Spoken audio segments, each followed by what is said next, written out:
Hey there, I'm Nicholas Dubois, co-founder of Advanced SimRacing. We are a Canadian company.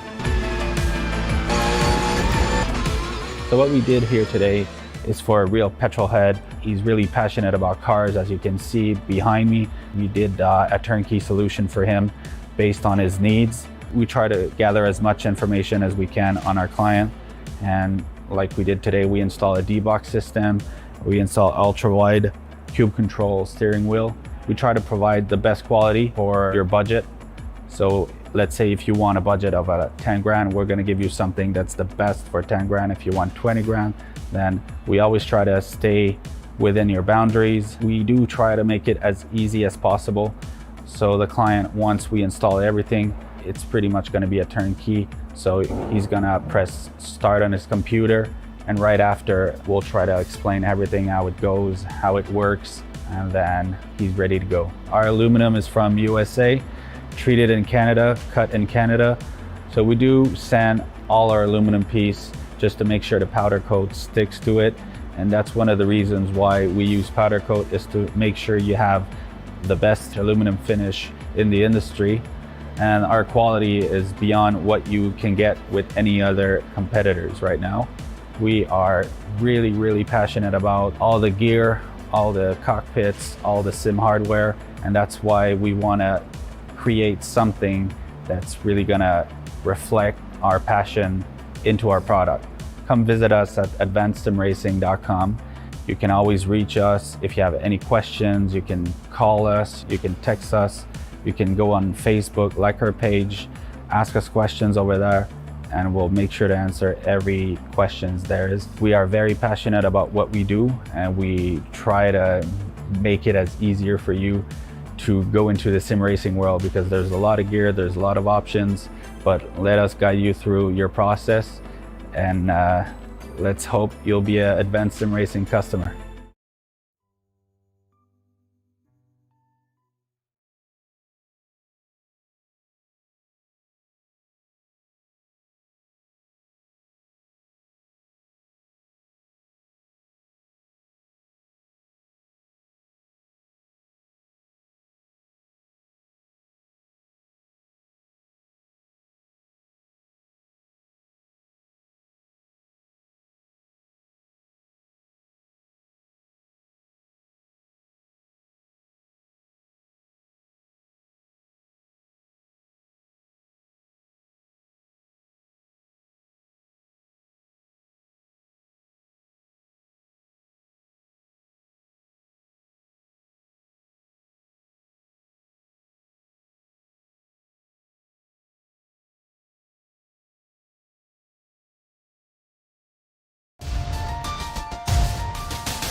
In both the MX-5s and the GT3s, consistency has been key so far.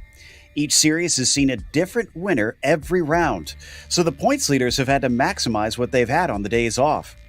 But the more rounds that go by, the more likely we are to see our first repeat. Will tonight be the night?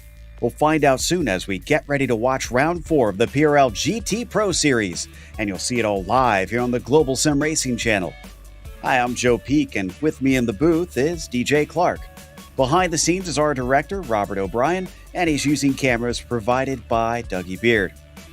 Up first for the MX-5 Cup Series is historic Imola. Officially named Autodromo Enzo e Dino Ferrari, let's head to our track guide to learn a little bit more about it.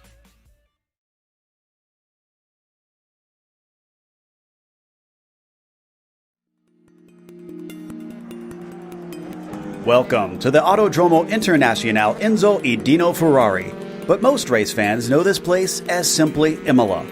This circuit in the northern part of Italy has seen some of the highest highs and lowest lows in motorsports history. The various tragedies that have marred the track left no choice but to alter it in the name of safety. While it originally featured mostly fast, sweeping corners, its modern 3-mile or 5-kilometer version is punctuated by tricky chicanes and incredibly technical turns. iRacing includes the Grand Prix layout and a moto version, which adds one more chicane to the front stretch. Tamburello is perhaps the most notorious of the corners for claiming the life of multi-time world champion Ayrton Senna when it was still a single breathtaking turn. Now the Triple Apexer not only offers potential passing opportunities, but catches out drivers quite frequently. While heavy braking zones are everywhere, because few places allow the cars to get up to speed, overtaking is generally seen as an exercise in frustration. As if to almost counteract this quality, the track itself is situated in a gorgeous public park and sends the drivers through the beautifully calming Italian countryside. It also includes a fair bit of elevation change in which the track is split between the higher up back half and the lower first portion. It's no wonder that this place still proves popular with drivers and fans in spite of its difficulties in history. The Tifosi keep returning each and every time the sound of engines roar among the trees, and who can blame them?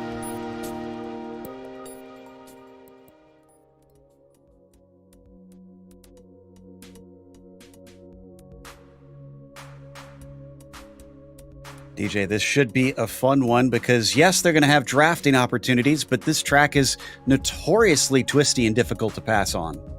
It certainly is, Joe, but you and I have had the chance to cover a couple of MX5 races around here, and they always put up some incredible action. As you mentioned, the best opportunity for a pass, well, that's using the draft, going down in past the front stretch and into the Tamburello chicane. From there on out, you're going to be a little bit hamstrung as it's a real technical section from there, climbing up the hill through Villeneuve and Tosa and out through Piratella.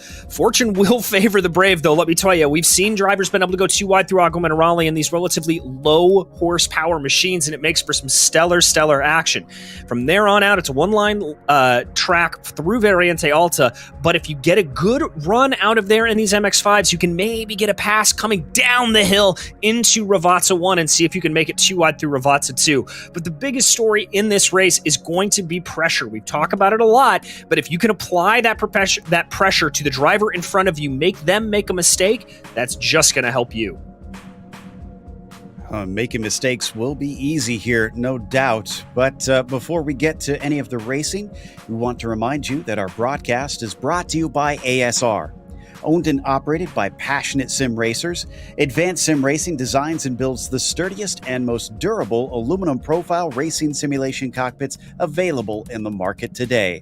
Visit them at advancedsimracing.com. It's also sponsored by RaceLab. RaceLab helps you to improve your driving skills. With modern overlays, race statistics, and native VR integration, you can get the best out of iRacing. Start using it for free at racelab.app. Today's broadcast is also proudly sponsored by ButtKicker. ButtKicker products add an incredible immersion and realism to any game. Feel every nuance and truly put yourself in the driver's seat. Check them out at thebuttkicker.com. Today's event is also brought to you by SimMSA. Simulation Motorsports Affinity provides many consulting services, from completely customizing simulators to managing teams, individual drivers, and complete events. They're working hard to bring everyone together at one place to support and promote sim racing internationally. Find out how you could bridge the gap between virtual and real motorsports at SIMMSA.net. And finally, the PRL GT Series is brought to you by NinjaTrader. Ready to compete against the financial markets? Supporting over 60,000 users across the globe, NinjaTrader provides award-winning trading software and brokerage services. NinjaTrader is always free to use for advanced charting, backtesting, and trade simulation. Visit ninjatrader.com to get started with a risk-free trading simulator and start tracking your performance.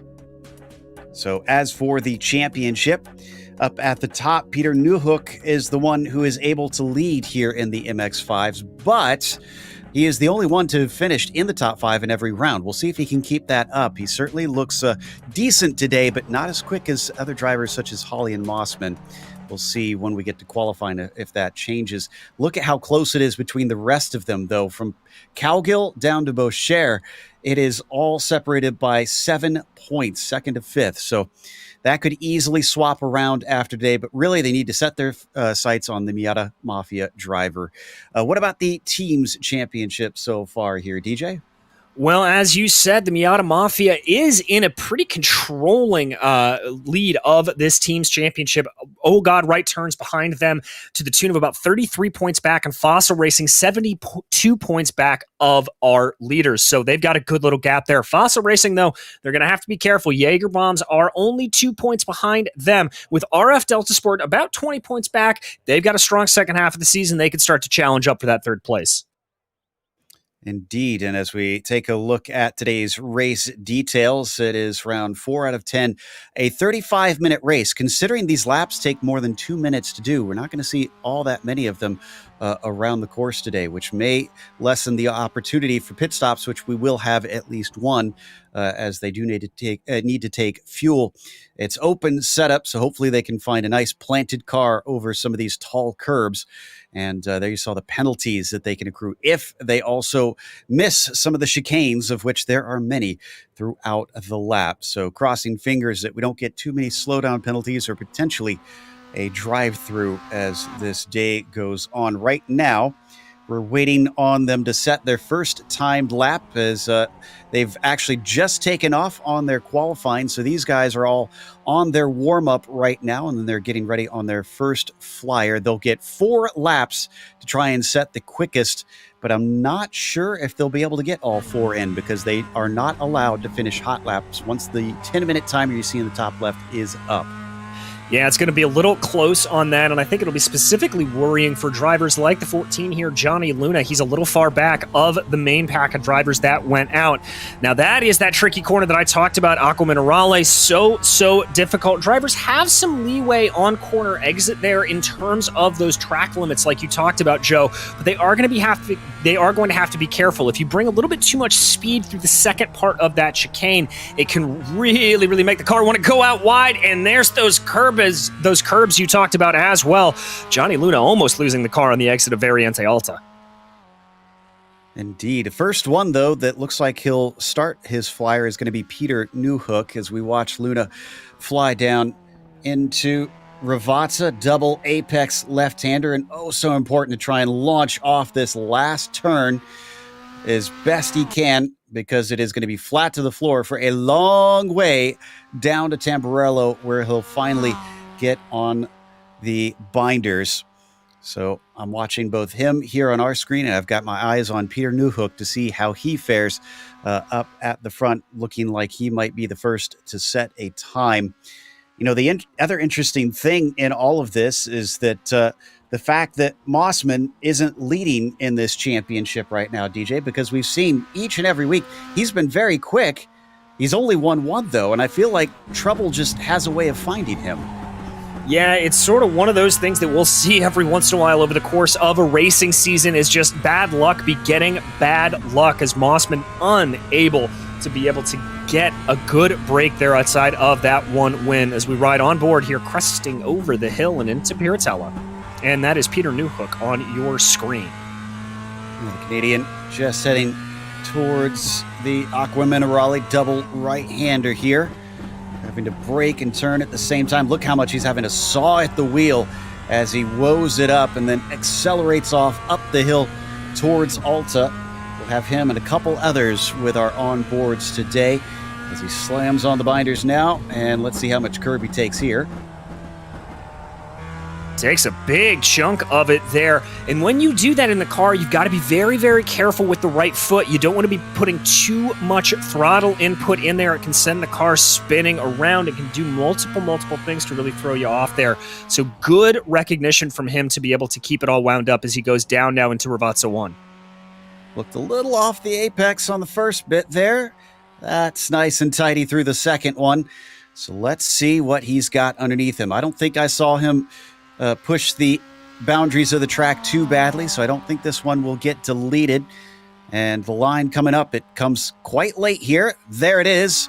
It's a 205 flat for Peter Newhook, and he's immediately beaten by Frank Mossman, who is ahead by a whole second. Oh my goodness gracious, that is a mega lap from Frank Mossman, who you see there on your screen right now. Boucher able to bump his way up into 5th, but my goodness, just talk about a statement lap for the RF Delta Sport driver. Really was. Bradley Holly had an off, so that one did not count for the 184. He's was looking quick in the practice, so as compared to last week, he seems to have found his pace again. There you see Mossman there briefly on your screen as we head over to the 24 now. St. Aubin, he's another one of our onboard drivers here, and his first lap was another one that got deleted, unfortunately, as we see I believe another one of our Canadians. Yes, indeed. If the hockey jerseys weren't a dead giveaway on that, he heads towards Piratella. Yeah, climbing up the hill. You saw him get a little bit wide there on the exit of Tosa. It may cost him a little bit of time as he had to wind the car back up under him, but there he goes. Good line through Piratella and now down into the tricky Acqua Minerale. Still waiting on about 6 cars to set a time. Galanotto has headed into the pits after he's put one down, so I'm not sure if he's decided that's enough for him today. He's not going to have much time to get back out there and complete one, honestly, at this stage. See, Sue and St. Aubin did not look all that tidy through there.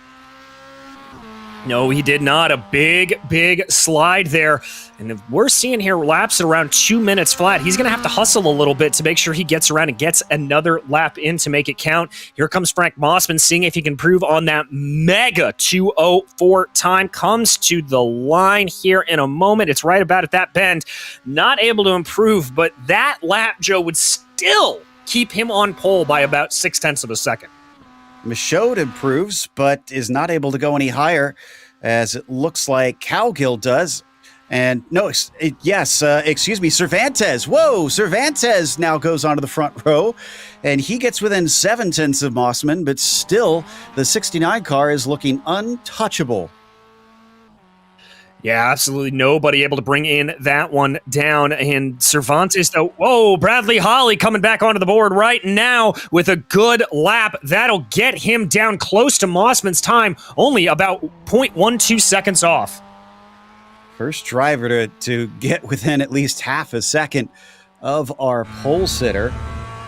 As we now see Bradley Holly's on board. Certainly seemed to like that lap as he took a look up, probably at his timing.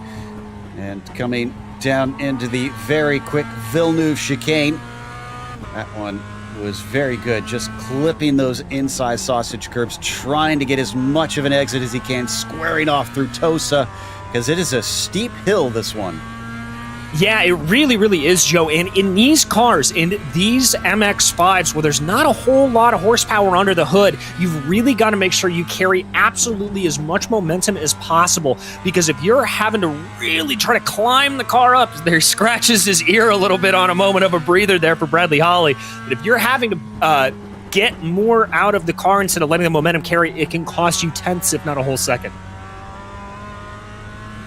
Anybody who wants to start or finish this next lap should have started it by now, and unfortunately, I do not see many that have crossed recently.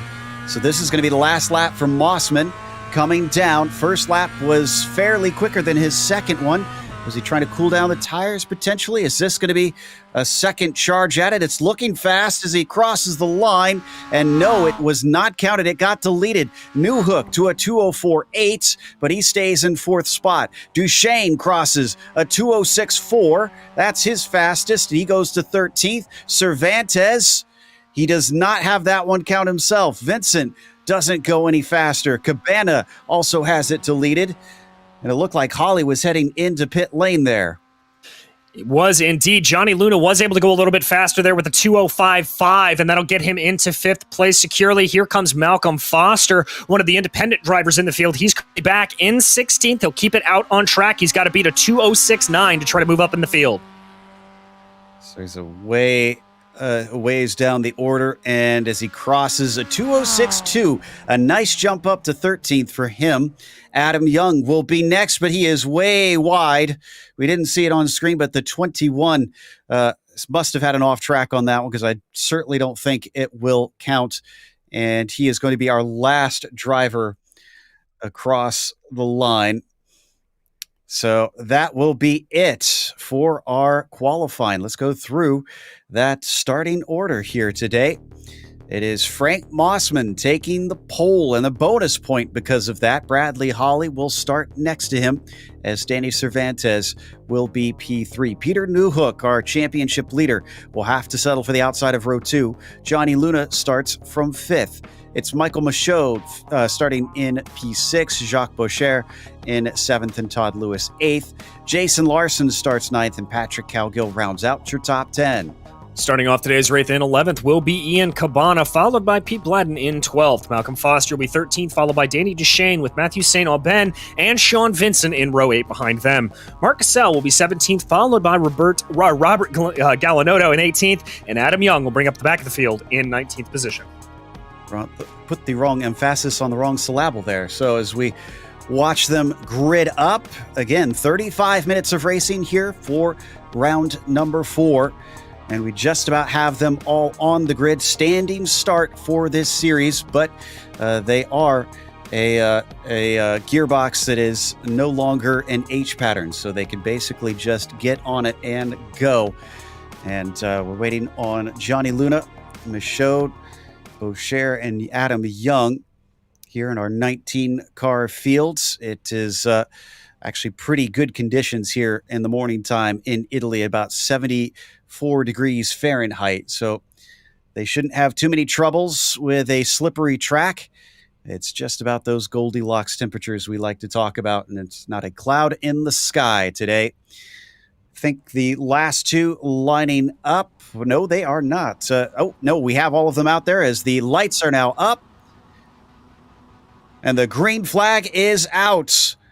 Mossman looks pretty decent off the line. A little farther down in the pack, I see Peter Newhook with a horrible start. He's going to get passed by Johnny Luna as they start to pick up speed, coming down towards Tamburello. Cervantes thought about it, but then came back in line. Top 3 are going to go single file. A little farther in the mid-pack, some side-by-side racing, but it looks like they've handled this first turn well. Yeah, and it looks like Johnny Luna is off like a bolt of lightning here. He's already onto the back of Danny Cervantes as they dive their way into Villeneuve right there. Going on through, as we look back there, you mentioned it, Peter Newhook not having the best of starts, and now he's finding himself under attack from Jacques Boucher. And Larson looks to be off in the background. Not sure what happened to the 13, but he's off the side of the track in Villeneuve. Everybody else still rolling with Mossman ahead of Holly, ahead of Cervantes, and nobody's been able to break away quite yet.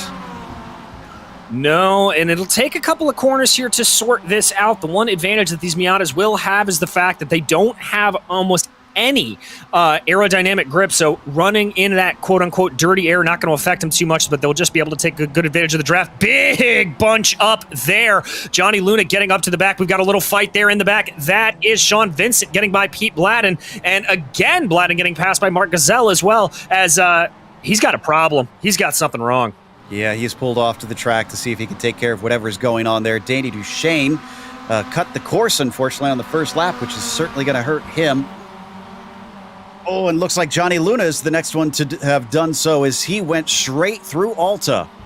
Yeah, and that'll drop him back down to about 8th place right now. You can see him behind Michael Michaud as they make their way through Ravazza. And there you see a little bit of a breakaway from those top 3. Mossman, Holly, and Cervantes starting to pull a little bit away here from Newhook. Not good news for Peter. And let's see what the slipstream will do to them as they fly down the front stretch. Kind of kinks back and forth here.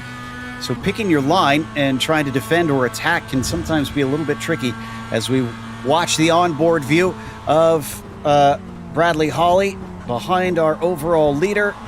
And though he closes, he's not able to attack, doesn't poke his nose out. Look at the intensity on his face today. Yeah, he is just absolutely in the zone here. And now he's going to go for a move around the outside of Villeneuve. That's Mossman almost looking like he let him by. What if that was a slowdown from Mossman, actually? Gonna double check to see if he was a little too tight on any of the corners, and it didn't appear to be the case on that. Is Frank maybe trying to play the long game? Is he gonna try and save some fuel here? Because it certainly seemed like he slowed up a little bit there intentionally. Yeah, I'm not sure what it was, and that was such a quick lift off the throttle, Joe, that I don't think that would be a slowdown penalty for the 69, as it were. So I'm not sure what that is, but now he's got his mirrors full of Danny Cervantes, as well as he tries to keep on to the back here of Bradley Hawley. We're going to watch here as the 25 follows him up into Alta, but still nobody quite close enough. Different lines being taken. Wow, a lot of inside curb there for Bradley Hawley, and that's a slowdown penalty for him. He's going to lose second place, potentially third. It is Peter Newhook coming up behind him now. Looks like Newhook is fully by the time they get to the braking zone. The bleeding stops at fourth for Mossman. 2 laps, 2 slowdown penalties here already. Very, very rough look out here for some of the drivers. This is Boucher right here that we are focusing on as he tries to pull in Mossman, but he's got a mirror full of Michael Michaud behind him. Yep, so as the 497 follows in the slipstream, this has been very good news for Hawley and Cervantes because they've got a huge gap back to third now. And down into the braking for Tamburello. Nothing doing. But behind them, Johnny Luna is able to get by Todd Lewis there. And that'll give him the 7th spot on the grid. Yeah, and Johnny Luna looking like he's having a few internet problems here today, blinking a little bit, so I think that may have explained just slightly why Lewis wasn't as aggressive defending there going into Tamburello. Oh, we're side by side, though, between Mossman and Newhook. Oh! Wow, and nearly making contact, barely giving each other space here. Almost looks like he's trying to side draft him. Just about turned him. And as he breaks to the inside of Piratella, the shorter distance is the one that's going to pay dividends. So Newhook back into fourth and holds off Boucher. An amazing run there in that. You just saw the contact in between the two holding it out. This is exactly why we were excited to be covering this series in the MX-5s, Joe. They almost turned one another, though. They gotta watch out for that. As behind, looks like Michaud on Boucher. Down into Alta isn't going to work out for him. Just gets a little pinch down at the first apex. Boucher stays in P5.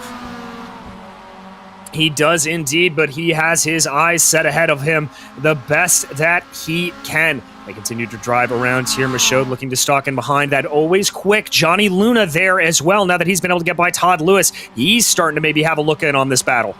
He's caught up to it quite quickly. 2 in front of him immediately. And we're just completing lap 3 now. As we look at Peter Newhook just up in front of them. He's dropping off of Mossman, who definitely has lost touch with Cervantes and Hawley. And that is going to change hands. Cervantes goes to the inside of Hawley. Hawley doesn't fight it too hard, so the 25, your new leader. Yeah, a little bit of swapping around here for the lead. Just a good back and forth. Is Hawley looking maybe to attack here? He is right up behind the gearbox of Danny Cervantes, almost giving him a bump draft going into Villeneuve. I think he was giving him a bump draft. I think he's trying to pull away from those behind. So I think this is some working together here between the pair of them. Now, they are not teammates, even though I know they both come from the oval side, but Cervantes works with the Jaeger bombs. And Hawley is with Oh God Right Turns. So it's interesting to see how this is working out between the pair of them. I'm not sure if they're in contact and we're just not aware. They may be, they may not be. It may just be a little bit of the both of them knowing what it's like to race an oval and knowing that they can pull that off there. Thankfully, they separate out a little bit going down through Aqua Minerale. You see the big chunk of curb there for Bradley Hawley. Didn't slow him down too much, though. So they just kind of calm down here going into Alta. These top 4 running in single file order, but Hawley and Cervantes holding about a 1.2 gap back to Frank Mossman. Watching from on board, looking back. We're going to now glance at Peter Newhook. He was in a bit of a fight he is gathering up. Oh, Mossman with another cut course penalty. That gives Newhook third spot.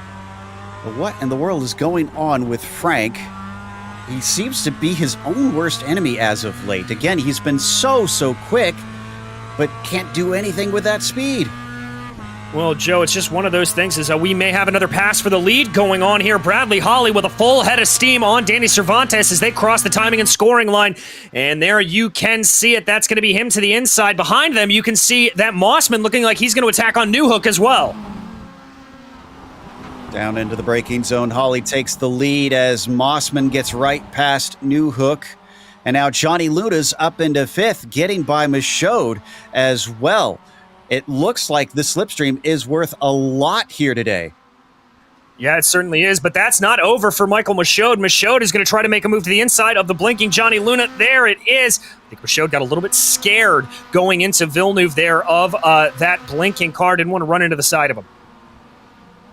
There's also a little bit of an attempt there from Newhook on Mossman into Villeneuve as well, but decided to back out of it. So we got some feisty drivers here today in the Miatas.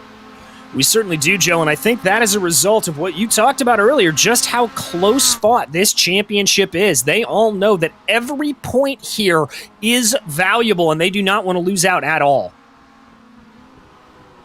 So of these top four, the only one that hasn't won yet this season is Danny Cervantes. So we have a 1 in 4 chance as it stands right now to get our fourth different winner. Here we see Danny just behind Bradley Holly. At what point do the little kid gloves come off and they start playing a little bit more rough with one another and try to really race? Because so far this is starting to look like Holly and Cervantes are just kind of working together up at the front. Yeah, it certainly does, Joe, and I gotta say, it's starting to seem a little bit reminiscent of another series you and I cover, the Absolute Beginners League, when they race out here in the Skip Barber machines, that you'll see a group of leaders just kind of play leapfrog with each other to save some fuel, get a gap on the rest of the field, and then maybe in the last 2 laps, you really see the gloves start to come off and start to fight it out. All right, Cervantes with another run here behind him, watching to see if anybody else going to swap places. Mossman and Newhook look like they are not, and neither are Holly and Cervantes. He was a little too far behind this time. What about with Luna Michaud and Boucher here? Nope, none of them changing position. Yeah, none of them really getting going there. By the way, for anyone wondering why Baron Hilton was so far back, he started in the pits. It goes Patrick Cowgill. Sorry. Yeah. We'll see Barrett a little bit later in this series as we see the 26 just giving chase there. And St. Aubin is in a little bit of a fight with Larson, going way wide, coming off of Tamburello. In fact, having to go around, I think, a slowing Larson, and I'm not sure why. So there we see the onboard. St. Aubin got a little bit of waggle of the finger from the stewards as well. He had a 10-point penalty to his score after last week, after getting involved in an incident. He's a little far down the order today, unfortunately. Started from 15th, but he's up 3 so far. Yes, he is, and trying to, hold off Larson here at this point now. He's made that pass, but he's got a big old gap up ahead of him to the tune of about 6.5 seconds to try to catch Sean Vincent. So gonna have to work on that. This is a good little battle. Oh, that's Johnny Luna with a slowdown penalty, so that's going to allow for Michaud and Boucher to go on by here. Shocks doesn't have it done yet, though, and he's going to be on the outside as they come down into Rivazza. Deeper on the brakes, Luna starts to pull ahead, and he keeps him behind. Back onto the front stretch once again. This time they look plenty closer, and so does Cervantes and Holly. Easy swap around between these two once again. Cervantes back up to the points. What about Michaud, Luna, and Boucher? Luna's going to go to the inside. Michaud doesn't fight it behind him. Looks like Boucher also not all that interested. Maybe he's been watching some of that Absolute Beginners League stuff there and knows that he doesn't have to fight these two. He can just kind of let them pull him. Yeah, exactly, Joe. And the one thing that I will say in terms of fuel saving and when you want to pit, there you see Michaud almost having a little bit of a look down into Villeneuve. The one thing where it may come detrimental is because of the power of the draft around here and just how effective it is going down the main straight, you may want to be thinking about pitting with a buddy so that you can come out and not lose that time in a straight line. But we'll have to see what happens when the pit stop cycles come on through. Ooh, there was a close moment between Larson and St. Aubin in Tamburello. Larson with a spin. Matthew having to take some avoidance action to get around him as we watch this fight here, still staying close down into Aqua Minerale for the 5th position. Nobody making any attempts down into there, a little wide at the apex, and another blink from Luna. Michaud was the one that was a little wide at the apex in the middle of that group. This is not going to be fun for the 497 and the 5, with Luna continuing to just blink in and out. Yeah, as a driver, when you're in that position, it just kind of puts you on edge more than you would think it would. You're so terrified of when they're going to come in. You don't know if they've got a slowdown penalty, if they're blocking you, what they're going to do. And whenever that internet decides to rehook back up and get into the moment, it really, really scares you because you don't want to do anything. But we jump back up to the battle for P1. Bradley Holly closing in on Cervantes here. This may be another pass going down into the Tamburello. It's looking like it. Off to the left-hand side, Cervantes, a little bit defensive. No, a lift this time from Bradley Holly. Looks like Newhook might be catching up to Mossman a bit. Last time through, Mossman with a 204.4. Compare that to the 205.2 from Bradley Holly and a 204.8 from Cervantes. I think the 69 car is actually catching them back up. Yeah, I think he may just be that gap hovering at about 2.4 seconds here. So you see him pulling away. He's going to need to pull in within about, I would say, a second to start feeling some of the effects of the draft going down that main straightaway. But we will have to see if he's going to be able to do that. So he'll have some work to do here. Holly just continuing to hound the tire tracks of Danny Cervantes here as they cross the hill, and Mossman hoping to do the same shortly. The way he's running, I wouldn't be surprised if he did. Looks like Patrick Cowgill also pitting in and practically pushing him through the corners. That 184 is not afraid to race close, using that oval experience to feel at ease, getting right up to the bumper of his rival. It's down to 2 seconds now between Mossman and Holly, showing into his nose a little bit, and I thought he was going to get into the bumper of the 25 for a moment. Well, Joe, that's a little bit of what I talked about in the opening. Just trying to show your nose, get that driver in front of you to make a mistake. That's what Holly is trying to do here to Cervantes. He's just trying to get in his head. And there again, you see that steely determination from Bradley Holly, really chucking it into Ravazza 1. You see just how much opposite lock he's having to put in mid-corner. This time he's much, much closer. 0.2 of a second behind as they came off the turn. Now it's reeling in. Let's see if he's going to be able to get through. Yeah, that is an easy pass right there as he uses that little shot to take over the top spot once again and then down back in front of his rival. Everybody behind has fallen away from one another. Last time through, Mossman at 204.4 again, with Cervantes at 204.7 and Holly at 204.5. Oh, has he won it back here? And looks like he does not, but thought about it for a second. Yes, certainly did. Thought about making that move for Cervantes, and that's probably just a little bit of reconnaissance there for Danny. He now knows if he's trailing behind how to get that good run off of Villeneuve, and when we get into the latter stages of the race, he'll probably start to be thinking about that and maybe use that to his advantage on Bradley Holly. Haven't had a whole lot of hard chargers here today as I look through the order. I think the best one we've got is Sean Vincent, who's gone from 16th to 10th so far at this point. Now you see the 26 on your screen right now. Haven't shown him a whole lot, but maybe we should have, because I'm not sure if he got these by attrition or if he's really been having to make some good overtakes. He's been doing a few overtakes, Joe, but we do need to remember here that Adam Young and Patrick Cowgill have both come in for their pit stops just a little bit before halfway in this race. So we'll have to see how that shakes out around Sean Vincent. This is looking like he is catching up to Cabana for the most part. Yeah, except for that last lap is about half second slower. Not sure what slowed him up there.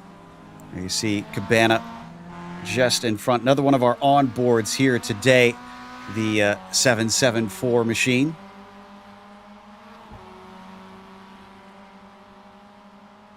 Gonna look back here from his car, and there is Cabana with his triple screen setup.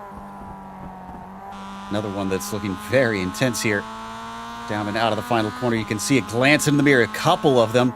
He's really watching. Oh, and he is headed into the pits. So maybe he was trying to make sure that he wasn't going to get run into is the thing. Yeah, indeed. And also ahead of him, Michael Michaud also diving into the pits as well. Malcolm Foster, another one that is coming on in. Joe, you were talking a little bit earlier about Peter Newhook. Newhook has now been able to close in even more. He's got Frank Mossman, in fact, able to close in on the back of Danny Cervantes. He's got that gap down to about 1 second as they break there for Tosa. This is going to be fascinating to watch.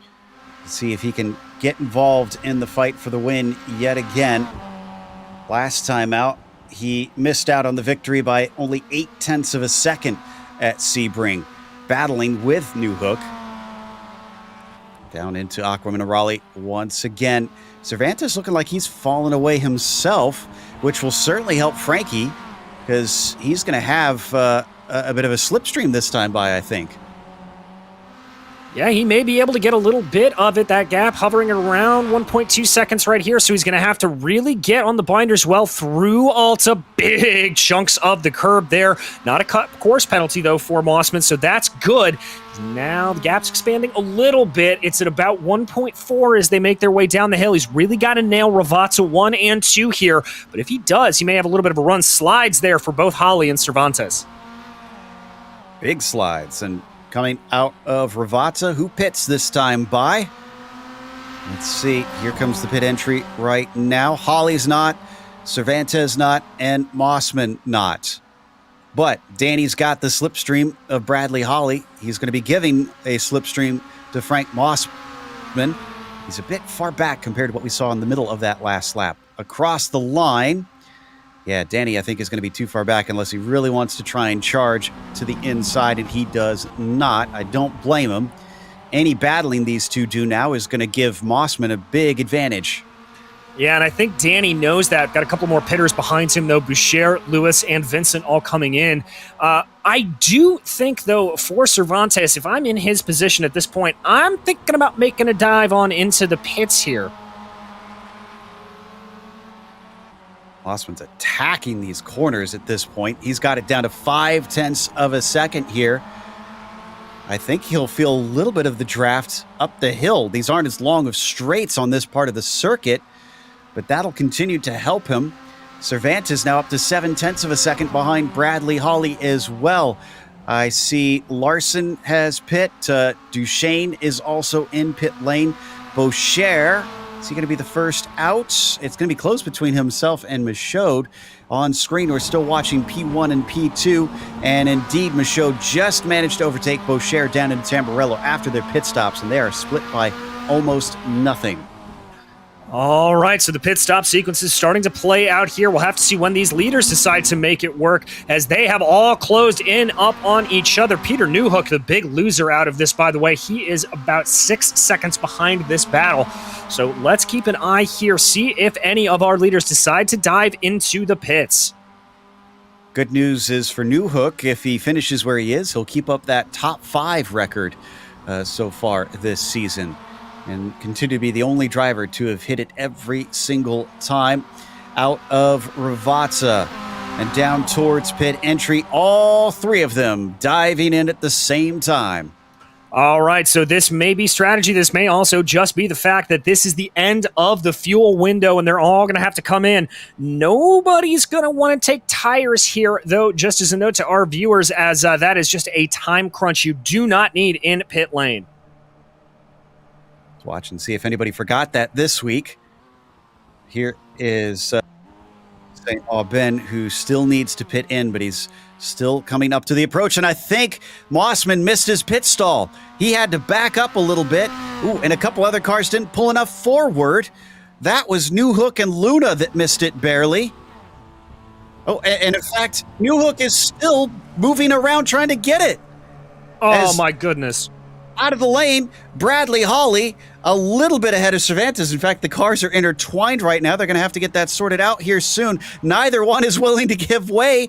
They're going to continue to be interlocked until one moves apart. There we go. And it is Bradley Holly who gives up the ghost as Mossman loses all the ground that he had just gained. Well, the one thing for Frank Mossman in this position is that he comes out of the pits about 4 seconds behind, a substantially larger gap than he went in, but we saw him make up a bunch of time before, so if anybody can do it here, it is Frank Mossman. He's only got about 11 minutes to do it, though. I spoke too soon about New Hook and his top fives because that pit stop moved him down to 7th now. For comparison, the leaders had just over 50 seconds from cone to cone. New Hook cone to cone, 1 minute, 1 second for him. That is just race destroying. Yeah, that's going to completely take him out of the equation here at this point, unfortunately, all the way down in 7th. And he's going to have a little bit of competition on his hands. There you can see that battle that we had kept our eye on as it continues to race up. The 4-9-7 there, Michaud, Boucher right behind him, and New Hook is now going to have to try to get by them. We still have 18 drivers racing out there right now. Giselle, who had some issues at the start, has returned to the track and is trying to gather whatever points he can. And there was a big slide there from Holly coming off of Alta, giving Cervantes a bit more breathing room. Yeah, so Danny's going to be thankful about that. There you see Bradley. A little bit of trying to just control that slide coming down through the corner and into Ravazza.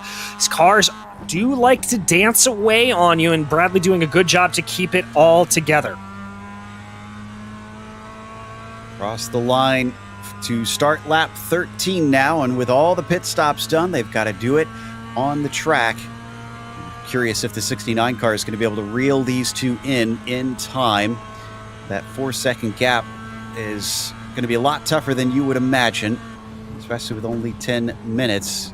Going to have to be faster by at least about 1/3 of a second a lap, and boy, gaining a lot and much faster through the apexes. Bradley Holly is suddenly right on the bumper of Cervantes. He's going to give him another bump draft. Yes, he is. Cervantes looked like he had a little bit of a mistake there coming out of Tamburello, and Holly knew it. So again, that little bit of a bump draft there. Both drivers looking at their pit stop times, Cervantes was about a second shorter in the box. So if anything here, I would expect Holly to want to go on full attack, and Cervantes maybe being the one that needs to save just a little bit of fuel. But clearly that's not the case. Yeah, sometimes there's that small bit of randomness and the iRacing pit stops on refueling, how long it takes. Once again, Bradley Holly just seems to be a lot more composed in the turns. Repeatedly now, we've seen him have better exits, be right up against those apexes. And is he toying with Cervantes? Because I would have thought that at some point in here, we would have had a shot to try and get that lead right back. And maybe he just doesn't want it right now. Yeah, he may not. He may be worried about Cervantes being able to fight back with him on the draft coming down the main straightaway. A little bit of counting backwards, as it were, for Bradley Holly, and the best way to do that is just to stay behind and stay in that attack range for the last lap. Down the hill once again and through Ravazza onto the main straight. Will Holly try and retake the lead? Will he sit behind? Ooh, we've got a pass attempt for Boucher on Michaud. And it looks like Jacques is going to take the 5th place away from the 497, but they've already been joined by New Hook. Here they are coming onto the main straight. Onto the main straight here, and as you said, Bouchot able to get in there and be the lead of this train, but Bouchot and New Hook, I think, are going to have some maybe other ideas about that. Little bit spread out. May not get the full attack going down into Tamburello now. If New Hook can get by these two, then he'll be back within the top 5 once again, keeping his record streak going. Down through Tamburello, though, as much as those two were playing defense, not even a look from Peter in the 87 car. Not even a look there, but ooh, that's Michaud poking his nose to the inside. I don't think that was a real assault there from Michael, just trying to see if he could maybe force Boucher off the line a little bit, and it did not work. He'll have other opportunities, most likely. And through Tosa, all of them trying to stretch the exit as wide as it will allow them to go and get that throttle down as soon as they can to pick the speed up, just touching over 100 miles an hour as they crest and brake into Piratella. Cresting over into Piratella now, diving down the hill again in Agua No pass is probably going to be made there, but they're going to keep it in line. Could we maybe see big chunks of the curb there for both of the leaders in this little pack, but Michaud looks like he's got a better run. He's going to pull out to what will be the inside of Alta. Boucher can't defend. Car's already there to the inside. He's going to try and break deep, too wide through here. He's going to lose him time. But Michaud will make it stick regardless. And now New Hook spies an opportunity. Gets off the corner that little bit quicker, and he's got the inside. Downhill into Ravazza. Is this going to be the first of the spots he can reclaim? Well, we'll have to see. He's certainly going to have to be late on the brakes. Late on the brakes he is, but not quite close enough to be able to do it. That may force Boucher a little bit offline, though. They've got to both gather it back under him. Oh, and it looks like out of all of that, New Hook was the loser as he was just a little bit off time, but here comes a good run. Looking at the speed comparisons right now, he's starting to get a little bit more than Jacques Boucher ahead of him.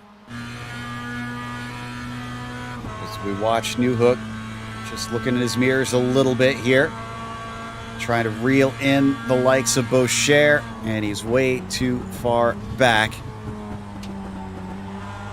So New Hook stays in line. Michael Michaud up in front of them, currently holding that 5th position.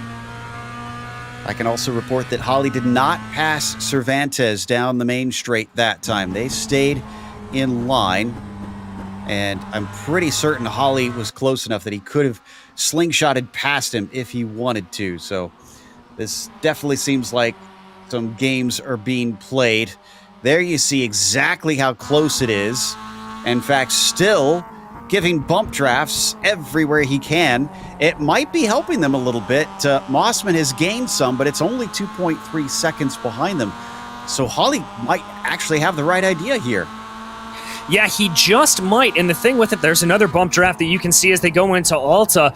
And the thing about it is that they're going to cross the line here, I think, with about 2 laps to go. And so while Mossman has been able to get that gap down to about 2.3 seconds, they want to try to keep ahead as much as possible here at this point. Sizing him up. Oh! And he just got into the back of him. Around goes Cervantes. Holly keeps going, but will he get a looking at from the stewards for that incident? Does not slow up. Mossman still chasing. How much damage is on the front of Holly? He's got to make 2 more laps at least and could be losing some straight line speed. Let's take another look at the incident. DJ, talk us through it. Well, it was just coming down here into Ravazza. This is downhill. We go into slow motion here. You can see Holly just trying to hold on to the brakes as much as possible. Just carried a little bit too much speed into Ravazza 1. Cervantes tries to catch it the best that he can, but not able to do so. Almost running into the side there of Frank Mossman. The good news for Bradley Holly is I took a closer look at his nose, and it doesn't appear to show any damage as we go side by side here. Woof! Down into Tamburello, Boucher inside of New Hook, and New Hook still can't get it done. He is stuck. Yeah, Newhook just looking like he's got nowhere to go. He wants to get by that number 5 so desperately, but just can't get it. Also, we don't need to leave this, and we shouldn't at this stage, but I can report that Mossman's got it down to 1.2 seconds on Holly. He is gaining right now, which is bad news for Bradley. We'll head over there once we get the white flag. In the meantime, up the hill towards Piratella once again, Boucher and Newhook. The more they fight, the more they lose on the 497. Yeah, they are just absolutely losing touch there with Michael Michaud. Here comes Newhook, though. Is he going to try to have a look down at Agua Minerale? No, he's going to back off a little bit. Knows it's hard to try and pass into there. A little wide there from the Racing Spirit car. When Mossman was getting down to within under a second, now it's back up to 1.7, and it happened, I think, through Alta. That seems to be his Achilles heel here today. Still very tight here for the 6th spot, but it is no longer tight for the lead. Mossman is too far back for the slipstream. Can Hawley bring it home and become our first 2-time winners? We watch this pair down into Ravazza. A lot closer to the apex compared to Newhook, Boucher, but he's not able to shake the draft. No, not able to do it quite yet, but here comes Newhook. He's going to be close behind, trying to get that move if he can. About to cross the timing and scoring line. The gap holding at about 0.2 of a second, but closing down fast. Newhook definitely with the speed advantage here. You can see there Michaud going to try to block him off a little bit. Now sweeps to the outside. Here comes Newhook down to the inside. He's going to try and go deep. He's got the inside, but it switches back at the second apex, and he loses out yet again. Will he get another chance here coming into Villeneuve? Oh, and Holly has been caught by Mossman, but how? I'm not entirely sure, Joe. I just looked up on my monitors and saw that that was Mossman trying to make a move on around the outside of Tosa. But here they go into Piratella. It is a battle for the lead on the last lap. Holly got a cut course penalty through Villeneuve. Just a little too tight to the apex.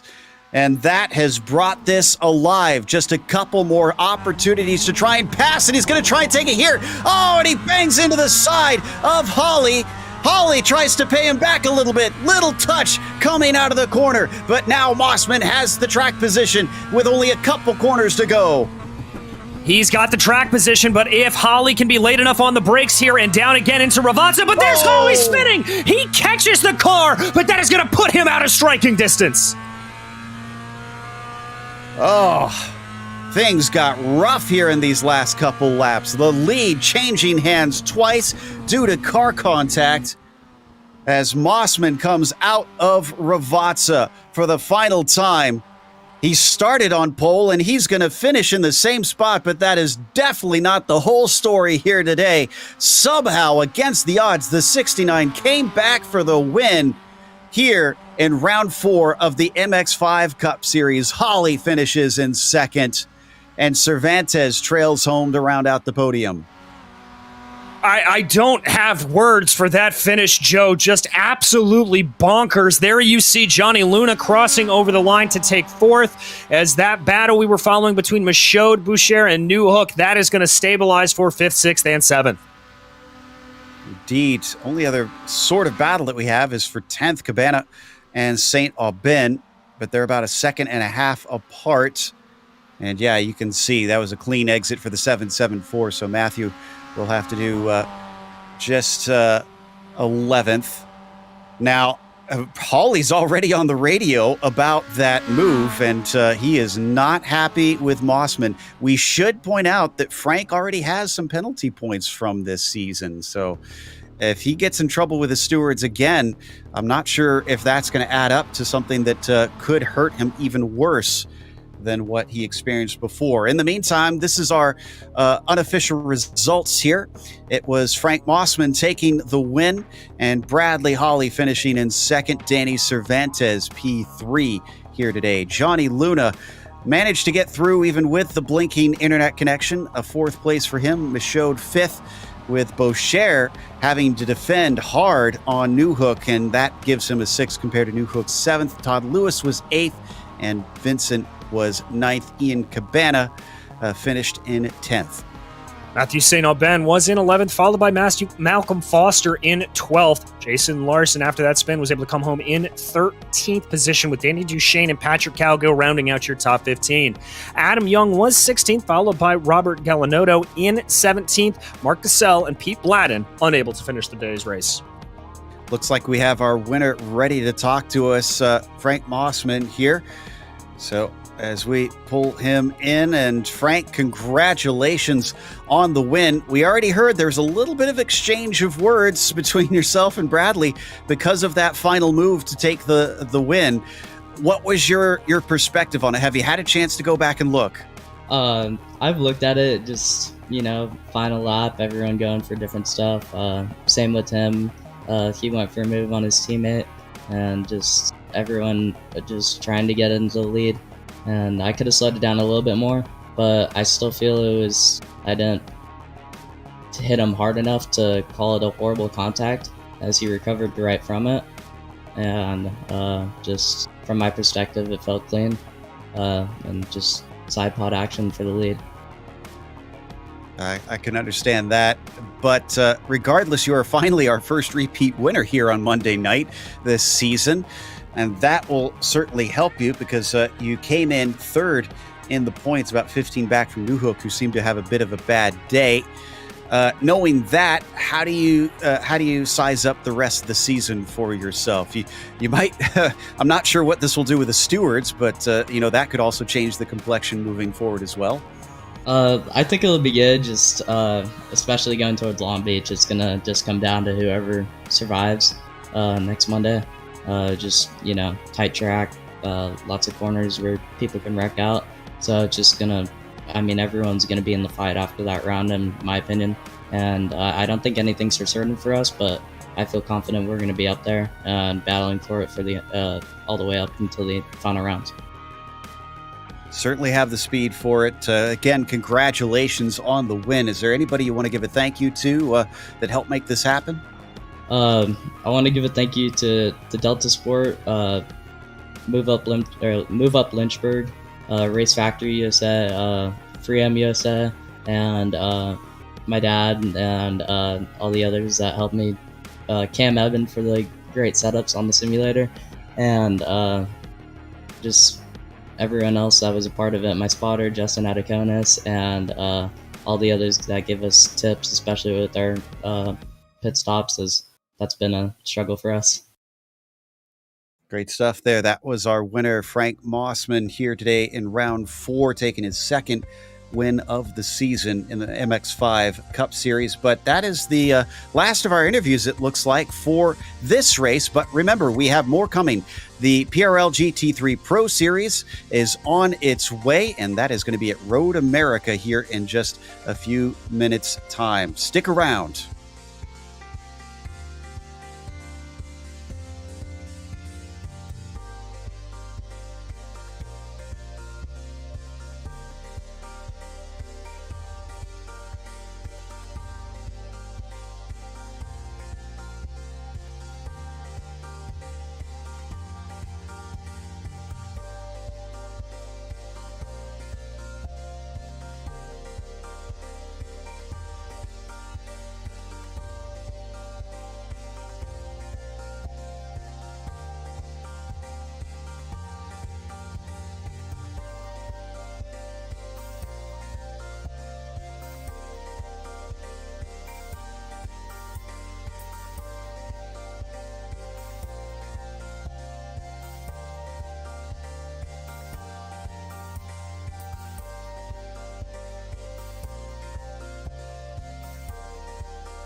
Welcome back here on the Global Sim Racing channel. We have arrived at Road America. It's time for the fourth round of the GT3 Pro Series. And to give you a little bit of perspective of what it's like on this track, we have our handy track guide. Welcome to Road America. Nicknamed America's National Park of Speed, it's easy to see why just by looking at how the track is laid out. Long straights are a major feature, and drivers will build up incredible momentum before they find themselves interrupted by tight 90-degree corners. In fact, for a 4-mile circuit, it has shockingly few turns. It also has little in the way of variation in layouts. The main course is only broken up once with a single chicane added in the bend version. But don't take this to mean that it's a boring track. Elevation change happens many times over a lap, with a few places taking you into corners which are quite blind. But two of the turns on the back half of the course are perhaps the most distinctive. One is the carousel with its more than 180-degree radius. It just feels like it never stops. The other is the kink. Terrifyingly fast with very little runoff, it can end someone's race in a flash. As you'd expect, the heavy braking zones make for some ideal overtaking spots. Turn 5 sees plenty with its downhill entry. The hurried downs can offer drivers a chance at a sneak attack if you're brave, and then Canada Corner gives you one last shot before the lap is over. It's no wonder major organizations such as IMSA, IndyCar, NASCAR, and the SCCA all host major races here. All in all, many drivers rate this track as the best track in North America. Many who hop in the seat and try it can quickly understand why.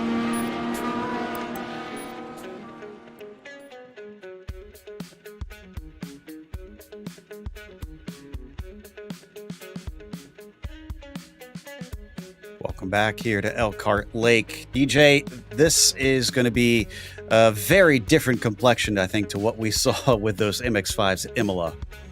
Most certainly, Joe. Road America is a big, wide-open track with lots of drafting and lots of passing opportunities. And it's also a very technical track as well through the second sector. And in these GT3s, there's going to be a lot of speed. There is going to be a lot of close action. Look for the main passing zone to be going down into Turn 5 off of the Moraine Sweep or coming down into Canada Corner at the end of the long backstretch. But with the added downforce in these GT3s, it's not a whole lot, but it's not nearly as little as exists in that MX-5. You're going to find it a little harder to follow here through the high-speed corners of turns 1 and the carousel, so there's going to be a lot more strategy coming into play with that.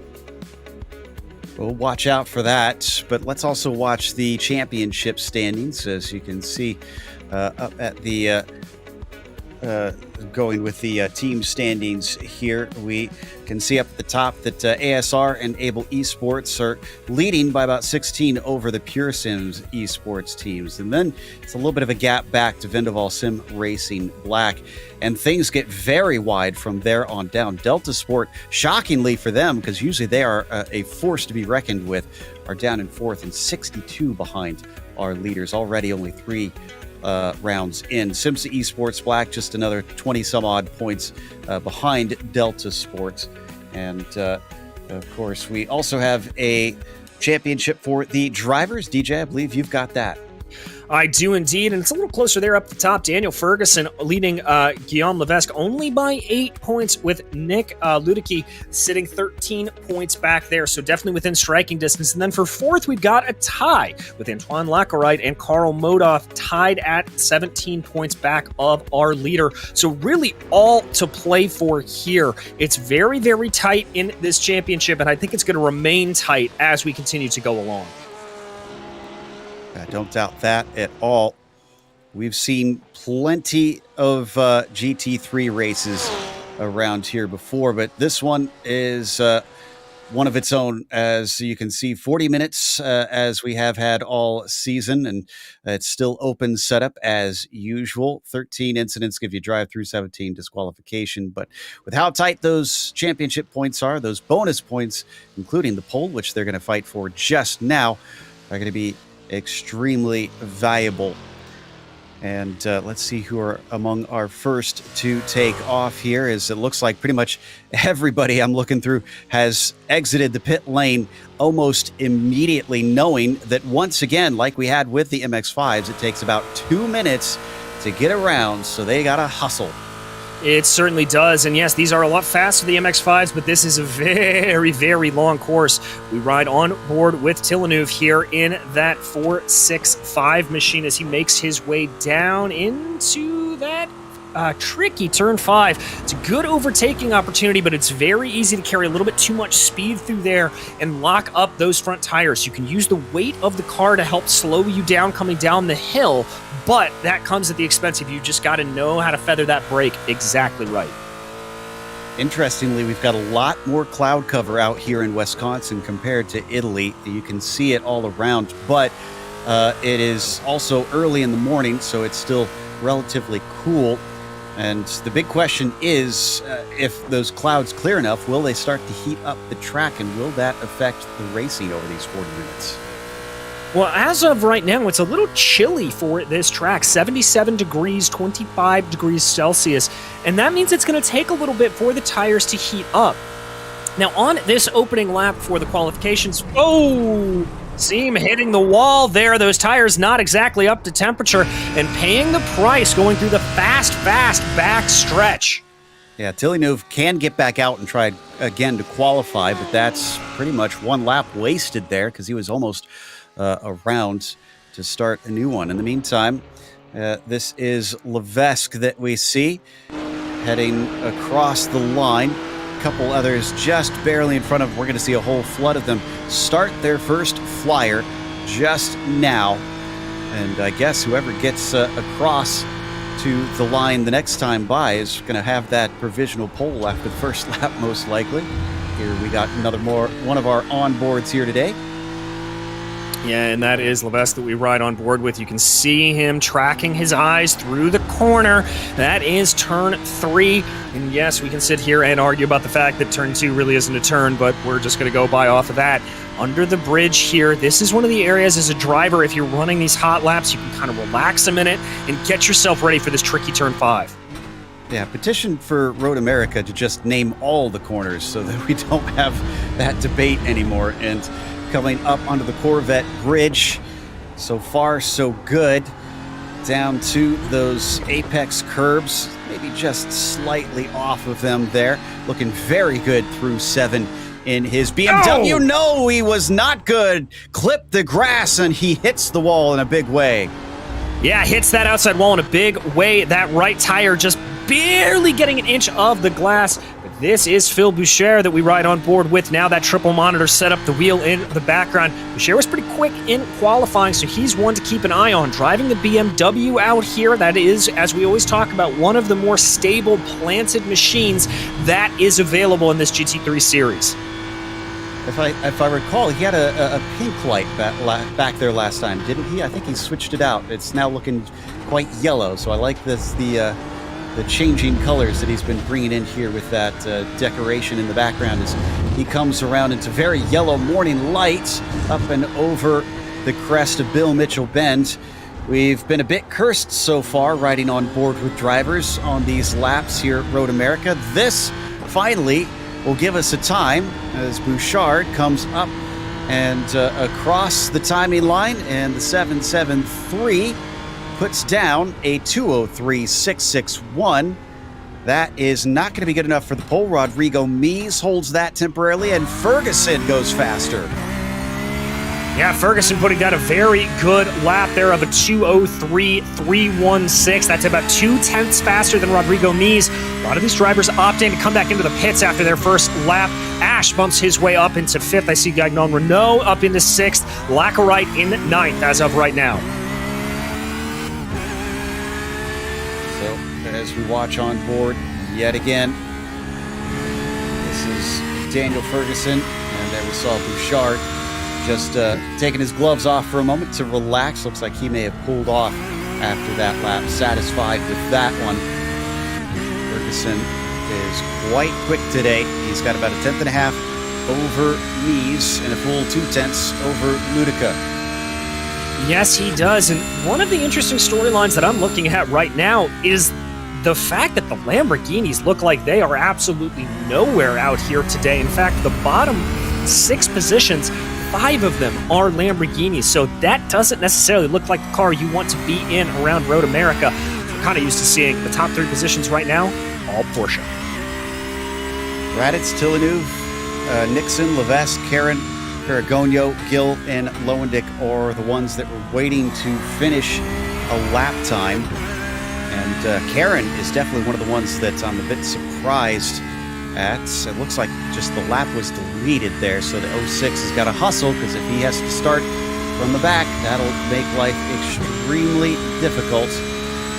Ferguson now finding his way through the kink, and that was a little shaky coming off the curb for him, but he held it together, and he's still rolling. He is indeed, and he'll have some good news here if he is in communication with some teammates as Rodrigo Mies had an off going down that same backstretch. So he's had to come back out and get everything going here to try to take another lap. So it'll be a little bit later before we see Mies' time come in. Very wide going into that final corner. That means he'll be able to carry a lot of speed, but it will come at the cost of distance traveled. Here comes Ferguson, though. Yeah, this is going to be that outlap for him slow here. Yep, so that one doesn't count. J.R. Williams improves to a 2:04.4. That'll get him into 19th. Genet had his lap deleted. Kostovich also suffered the same fate. Let's see. As we watch the first place driver down into turn 3, critical corner exit here.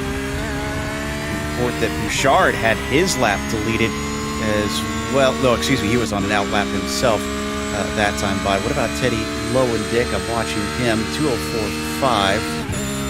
We'll put him into 21st, just kind of reporting in as we watch this lap, which is not going to be a good one for Ferguson. And he parks it.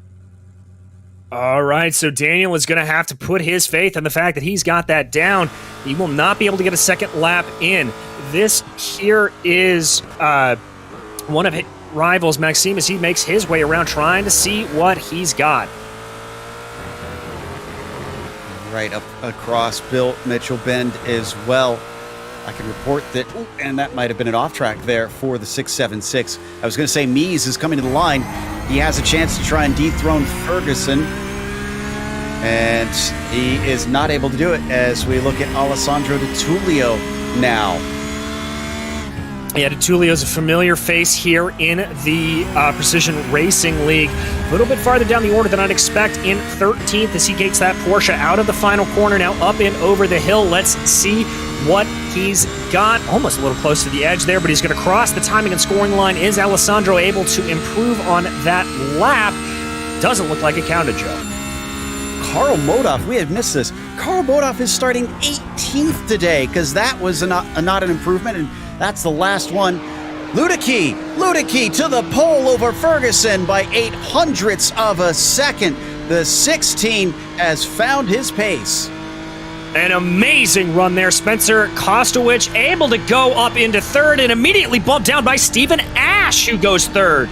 Now it is Phil Bouchard as he's going to come to the line. Let's see if Phil's got anything. He's currently in 7th. Is that a better time for him? No, it doesn't look like it. Lasherite also, unfortunately, did not set another time on that last one. Again, drivers do not get to run their hot laps or finish their hot laps here. As soon as that clock is out, it's over. Levesque pits in. This is on board with Karen that we're watching right now. Should have plenty of time to complete it up and around the final turn. Goodway is coming in behind Tim, and then Uribe might be our last two able to complete new qualifying laps. Karen and the ASR Able X Esports car, a 2:03.7, stays put as he's not able to improve. Goodway, the next one across the line. He doesn't find anything, has his lap deleted. Uribe, with 7 seconds to spare, puts in a 2:04.6, and that'll only get him up to 26, but it is a jump upwards. And that will be our starting grid with Nick Ludicky starting on the pole. Daniel Ferguson misses out on the bonus points. He'll start from 2nd. Stephen Ash will be P3. Spencer Kostovich is 4th, followed by Rodrigo Mies, who got shuffled down from his provisional front row where he was for a long time. Ian Gagnon Renault will start 6th as Phil Bouchard is P7. Then it is Diego Morales starting 8th today. Andrew Caron down in 9th, and Levesque will round out your top 10. Starting off in 11th, it'll be Antoine Lacarite, followed by Maxime Tilleneuve with Alessandro Di Tullio and Gonzalo Cortez in row 7. Rafael Russo will start off in 15th, followed by Louis Goodway. The lone Mercedes in the field will start 16th. Row 9 behind them is Hugo Gallo and Karl Modoff in that surprisingly low position you talked about, Joe. Ratio Calquin will be 19th, and rounding out your top 20, it's James David. Alessandro Torchio starting from 21st with J.R. Williams in 22nd. Chris Ferragno will be P23. Justin Rame, 24th for him, followed by Teddy Lowendick in 25th. Pablo Uribe in 26th, and E.J. Nixon 27th. You've got Patricio Campos del Rio, 28th, and Marc-Andre LaRouche, 29th. Last driver to set a time, Arnaud Genet in 30th. Gill and Raditz will be gridded up at the back of the fields, and everybody is here, so should see all 32 drivers take the green flag. We've got a number of onboards. We've already shown you a few of them. We've got a pace lap here to try and fill these in, so why don't we head through that order. Let's take a look at Ted Lowendick, who is going to be starting from 25th today. He's always got some sort of surprise for us. Let's see what he has in store for us today. Looks like it is a shirt that says, "I'd tap that," with a golf ball next to its hole. Very tasteful, Teddy. Very tasteful. As we now go to Ian as well. And this is Ian Gagnon-Renault, starting from 6th place in the number 23 car with his Porsche. Not too bad, considering the Porsches weren't looking all that great before. Almost looks like he's got a shower curtain next to him. I'm not sure what's going on with that. Maybe I guess that's a regular curtain that I'm looking at right there. And then, of course, we have Guillaume Levesque up next, who we've already checked in with in his pitch black room, just making sure that all he has to focus on is that car. And he is already saving fuel here on board. So interesting that he's deciding it's imperative all the way from that early. He'll start from P10. Daniel Ferguson, who will be starting a little bit higher up here today. There's his perspective. Front row start. Look at that. Nice and clear, except for the pace car, but he'll have to try and outgun Ludicky, who just beat him to the pole. There is Ludicky there and his Vendaval car. Have a little chat there before he goes racing, presumably with his teammate. We've got Phil Bouchard back once again with his very stylish setup. He will start from 7th place. So definitely have a lot of these leaning towards the front of the field. I believe that is it for our onboards here today. Let's hope that they'll be able to stick with us and give us some fun views as the race goes on. So, all right, DJ, we had our first repeat between these two series down in the MX-5s. Do you think we're going to get another one here? I would like to say yes, Joe, but my gut has got to tell me no. There is so much talent at the top of this field. And frankly, with just as many Porsches as we've seen up front running really, really well, I gotta think that we're gonna see yet another winner here. Road America is a track that always throws something up that's special, always something unique. And I gotta be honest with you, seeing Guillaume Levesque already doing some clutching and coasting, that makes me think we may be in for another interesting strategy race as well. Also, if you rather would take the safe bet, here's something else for food for thought. Alexander Davidson, one of our winners this season, he's not here today. Karl Modoff is one of the other winners. Well, we saw how far down Karl is, unfortunately. He's at 18th. That's a pretty unlikely win, I'm pretty certain. And then the other one to have won is Daniel Ferguson. Now, if there's anybody that's going to have a good shot at making our first repeat driver this season, it's going to be Ferguson. There you see the temperatures here today. has raised just slightly up to 78 Fahrenheit on the track surface. But otherwise, everybody surrounding Ferguson here up at the front of the field is looking for win number 1. Who among them will be able to do that? 40 minutes to be precise here today for round 4 in the PRL GT3 Pro Series. Around the final corner, Ludicky has control. He's waiting for the green flag. Pace car already in. And he's backing him up big time. Everybody's raring to go. And now he is on it. Ludicky is off, and it's a good jump compared to Ferguson, who's already being swamped by Ash down the inside. Got a few cars coming forward behind them as well, using that slipstream with how early they went. In fact, a big look to the inside there from Renault Gagnon. A couple of them going single file, forced to the outside. Kostovic has to give way to Renault Gagnon. Watching behind to see if we get any cars going off. So far, so good. Everything looking nice and clean. And yeah, that jump back down from Kostovic costing him again there as he is going to fall back. We ride on board, though, with your second place car. This is Stephen Ash trying to close in on Ludicky. Ludicky just positioning that car in the middle of the track, trying to block off any potential attack from Ash. And Ash is not going to go for it, but we're 2x2x2 in the back. That's Kostovic once again. Oh no! And they are bowling balls once more. Bouchard involved in that. I see Goodway tumbling down the order. Diego Morales.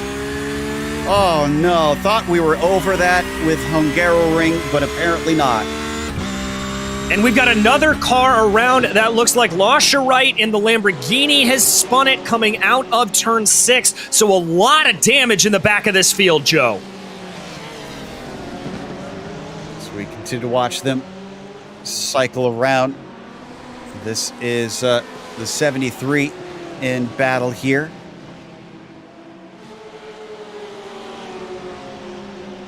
So we watch them weave through the carousel. Teddy Lowendick just giving chase on Bouchard. A lot of cars in here, honestly. Excuse me, this is a little farther up. This is Torchio that we see on screen just behind Hugo Gallo. Nobody poking the nose out down into Canada Corner amongst this group. Certainly gained a few positions after that melee down into turn 5. Yeah, I think melee is the best word to use it, as well as bowling balls, as you said there, Joe. Just absolutely a kerfluffle if I've ever seen one. Cars going off this way and that, but we pull back onto that rising main straightaway here. Drivers starting to sort themselves out a little bit. We ride on board with Bouchard here as he has his eyes set ahead of him. That's David and Morales that were duking it out ahead.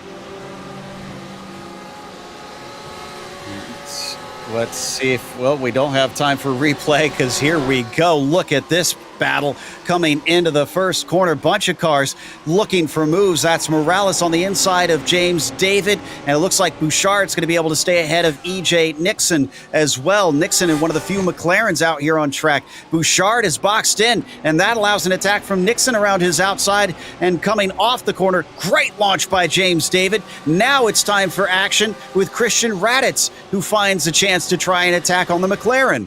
And a little bit of contact between Nixon and Raditz, I think, on the exit of turn 3. They make their way down the moraine sweep here as they dive down into the corner, going Noah's Ark style. That's a late move there for Morales in the Beamer, but he's able to get it by. Who's that off in front? Oh, that's James David, who completely missed it.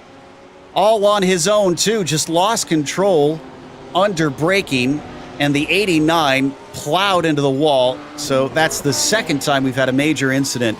At least this one only had one car down at turn 5. I think we finally have time to take a look at that first accident, though. That starts with Goodway. The bad news is that came from a little bit of contact. I don't put this one on Goodway, frankly. He just got kind of tipped at a bad place, and he became a passenger after that. Yeah, Joe, and it's what can really happen on the opening lap here at Road America, diving down into turn 5, whether it is IMSA, whether it is GT racing, or whether it is IndyCar around here. We have seen that same problem so many times down the hill. As we watch here, though, this is Bouchard trying to hold that position from Morales, but Morales just muscles his way by into Canada Corner. All right, here's the incident into turn 5.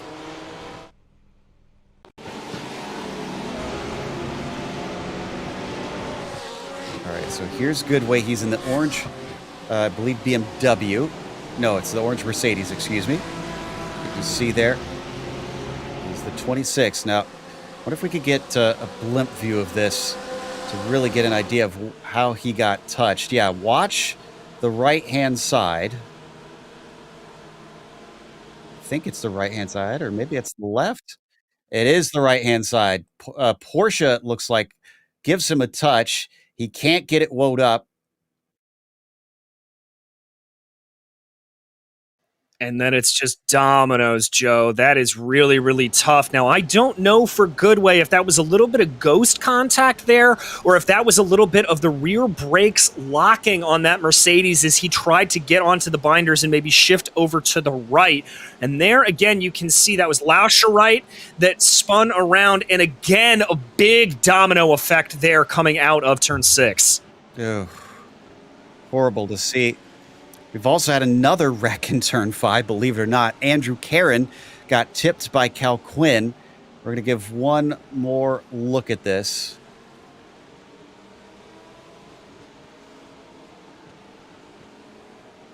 And now we're coming back live. So Caron has called it a day prematurely. It's a little surprised because that was a small touch from what had appeared on my screen as we look back at Rodrigo Mies now, who's gotten himself nowhere, actually. I was about to say up to 5th. That's where he started this race. He's given chase on Kostovic, though, who is up by 4/10 of a second. Unfortunately, they've lost touch with the top 3 because it's about 3 seconds up to them. Yeah, they have. You can see there, that is Kostovic just trying to weave a little bit down the main straightaway to break that draft from Rodrigo Mies, excuse me, as we now jump here on board. This is that leading pack. This is Daniel Ferguson. Ahead of him, Stephen Ash and Nick Luedecke. Ash looking very, very aggressive going into turn 3. There's, wow, big snappa oversteer. And that's going to cost him on the exit. The same thing happened with Luedecke. He went a little bit off on turn 1, and that's why we saw Ash start to catch. So the 11 now trying to see if he can get this lead away. With a bit of early braking and clutching down into the corner there for the 676. Wonder if he's content to just let these two lead in this early stage. He may be, although I do have to say that with seeing him on board like this, you're really getting a good sense of what I've talked about for the last couple of weeks, and that is just how rear loose this Porsche is. Rear engine, rear wheel drive. The car wants to step out on you, and you are seeing just how many corrections he is having to make mid-corner to catch that car from sliding and to keep it going in a fast straight line. Porsche domination here on the podium for the time being. The first non-one is back and forth. You caught a glimpse of Kostovic back there. A little bit of a kick up of the grass from Ferguson as he exited the kink there, but nobody showing their nose down into Canada corner. Same deal with those behind him. I'm starting to think after a crazy beginning to this race, many of these drivers just interested in settling into a rhythm, trying to save fuel and see where it takes them. Yeah, I think you may be right on that. And remember what we saw Guillaume Levesque doing early on. He was clutching and coasting on that opening lap. Remember last time out at the Hungaroring, drivers were saying that they had to hit that fuel delta from the very, very beginning. So if we're surprisingly on for another no-stopper here, we've got a little bit of a move in the back. That's Villeneuve in the Ford trying to make a move on to Tullio going down into turn 1. It's not done yet as he gets to the inside. Villeneuve tries to keep it on the track, but unfortunately, it looks like Tullio was not able to. Still, he kept his foot in the gas. He's got a nose ahead coming around turn 3, slips back a little bit, and the fight continues. It does indeed. They're still side by side as they make their way under the bridge. Now this is going to kink back slightly to the left here. That may favor Tullio, but he's going to have to fall into line, try to get a little bit of the draft. Can Tullio be later on the brakes? That's a big wiggle there out of Villeneuve. Has to fight to not get into the rear of that Ford, but that is Villeneuve up and ahead. All right, so Tullio falls back to 8th in that 29 Porsche. You know, I'm kind of curious. I'm going to go back and look on my screen. Oh, as there's a car off. I think that was a lapped car. So, some information. I did finally find out who the car that made the contact with Goodway was. It was DeTulio. Oh, well, that is an added wrinkle here to this whole surrounding, Joe. Yeah, I'm very curious what that's going to do, because the stewards do actually increase penalties if there's multiple cars involved in a wreck that you cause. So I'm curious if they'll call that on DeTulio or Goodway, because it's a tough one on either of them. They kind of drifted into each other. I don't know if you can wholly put the blame on one or the other. Look how tight this fight is here for 5th place. Mies being chased by Gagnon Renault. And then in front of them, that is Kostovic in P4 up the hill once again. Still nobody looking like they've got the advantage amongst this group. Well, I like the move there from Kostovic not to do the weaving that we saw him doing earlier. He's got the gap out, and I think that is just slowing him down by doing so. But we jump back here to Daniel Ferguson in this leading Porsche train, closing in on Stephen Ash ahead of him. Go down into turn 3 now. You can see that gap just getting smaller and smaller. A little bit of dust continually getting kicked up off of turn 3. We watch our leaders separated by 0.3 of a second down into turn 5. Let's hope we don't see any more of these incidents down in here. These 3 have got it under control this time for sure. Starting to see little mini packs start to build. We've got the first 3, then we've got 4 through 6, then we got a pair in the form of Villeneuve and DeTulio, and a little bit of a group behind them. 10th, 11th, and 12th is Russo, Calquin, and Gallo. Wonder if this is the slipstream kind of causing trains to form. I was actually just thinking that, Joe, as this is a little bit indicative of a draft-heavy circuit. We jump back here to the 666 of Horatio Calquin in another one of those little packs that you talked about. That's Modoff directly ahead of him, or excuse me, Russo directly ahead of him, and Gallo behind. Yeah, boy, Modoff really took advantage of the craziness as he went up from his 18th place starting spot up to 9th right now. Whoa! Are way off there on the exit. I think that was Russo. Raphael keeps it together somehow. Thought for sure he was going to spin off to the other side.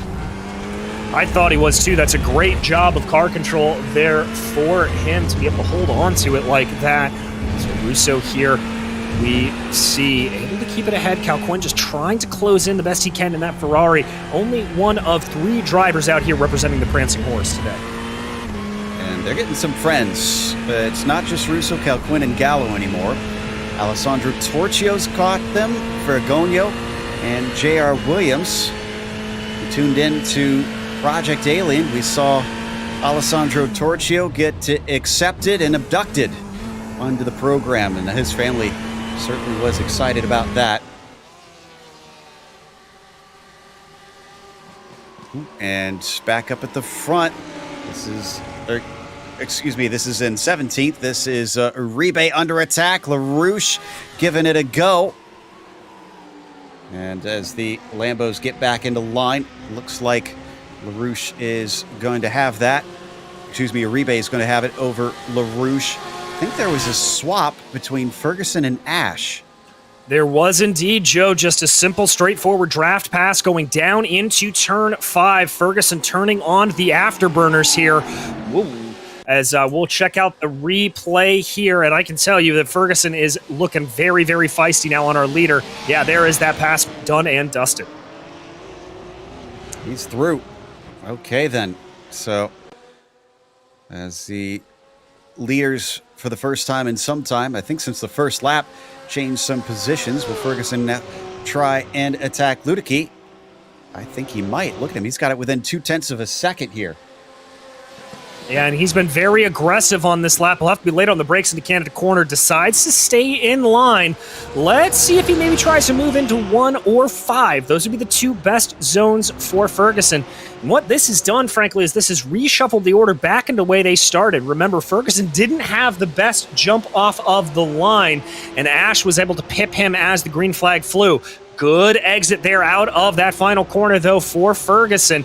May not be close enough here, but he's certainly putting pressure to Luedecke. He's reeling him in. He's got it down to within about a 1/10 and a half, a car length away.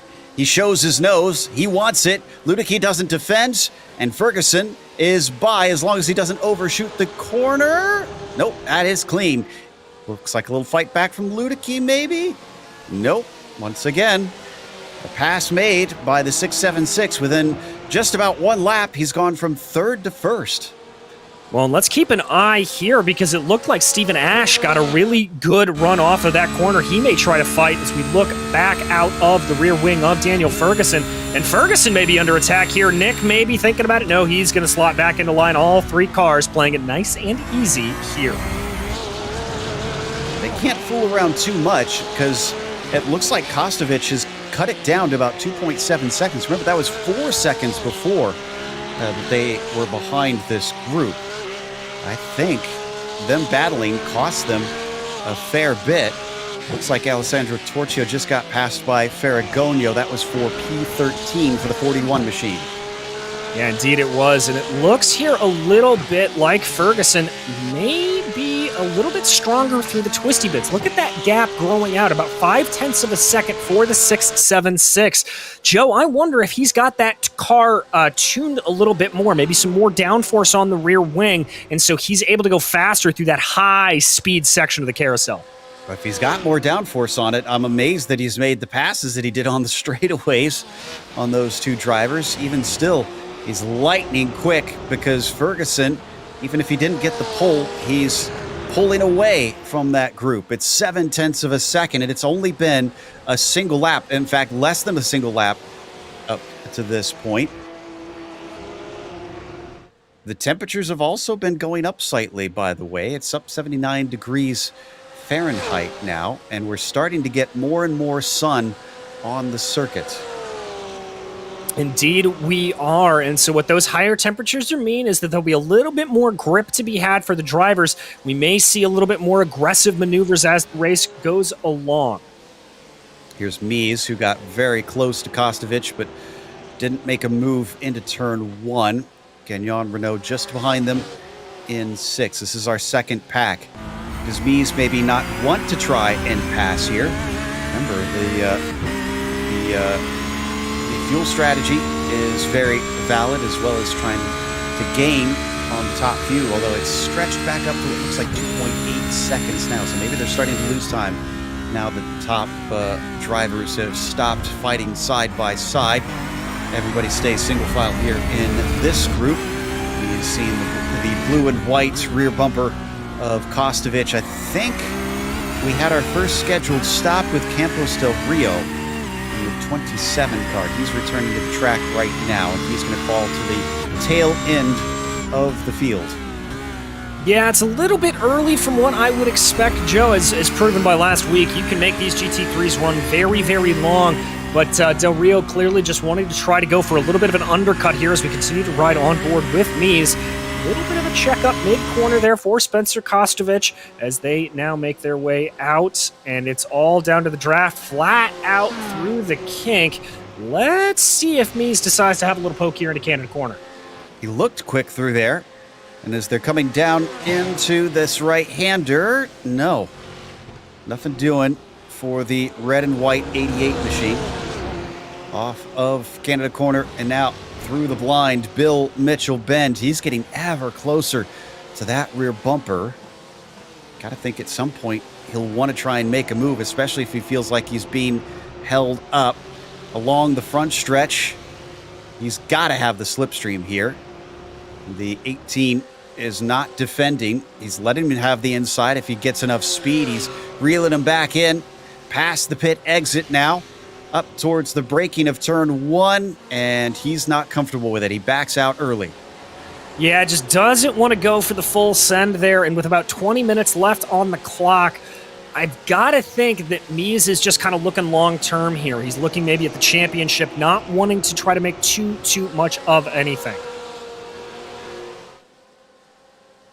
So we look at our leaders. Well, it has become a two-car race at the front as Ludicky has caught Ferguson. Ferguson goes a little bit wide. This is a good opportunity for Nick. The 16 knows it. He's going to get his nose to the inside, down into turn 6, given space by Daniel. They almost banged doors through there. It continues now into turn 7 as the face of Ferguson shows some supreme focus. He's going to have to continue to fight. Ludicky looks to try and go to the inside of turn 8. This time he's chopped off. And that is how you defend around Road America. A great run there, but I don't think Ludicky's done yet. Trying to get a little bit of an alternate line there out of the carousel and just tuck up behind in the draft of Daniel Ferguson. Here they go, out of the carousel, flat out through the kink. Could we see a move here into Canada corner? Both of them keeping it inside. Look at him watching the mirrors there, looking to see if he's coming at him. So far, not showing his nose. He breaks early. So he is good for now. And Ash starting to come up as well as they now make their way out of Bill Mitchell Bend through there right now. I can report behind them. Rodrigo Mies was able to get by Kostowicz going into turn 5, but we got to keep our eyes on this battle because Ludicky is putting all kinds of pressure to your leader. Off the final corner. Once again, Nick has got a fantastic exit. This launch might give him another great chance up into turn 1. Does Ferguson defend? Yes, he does. He's feeling under threat.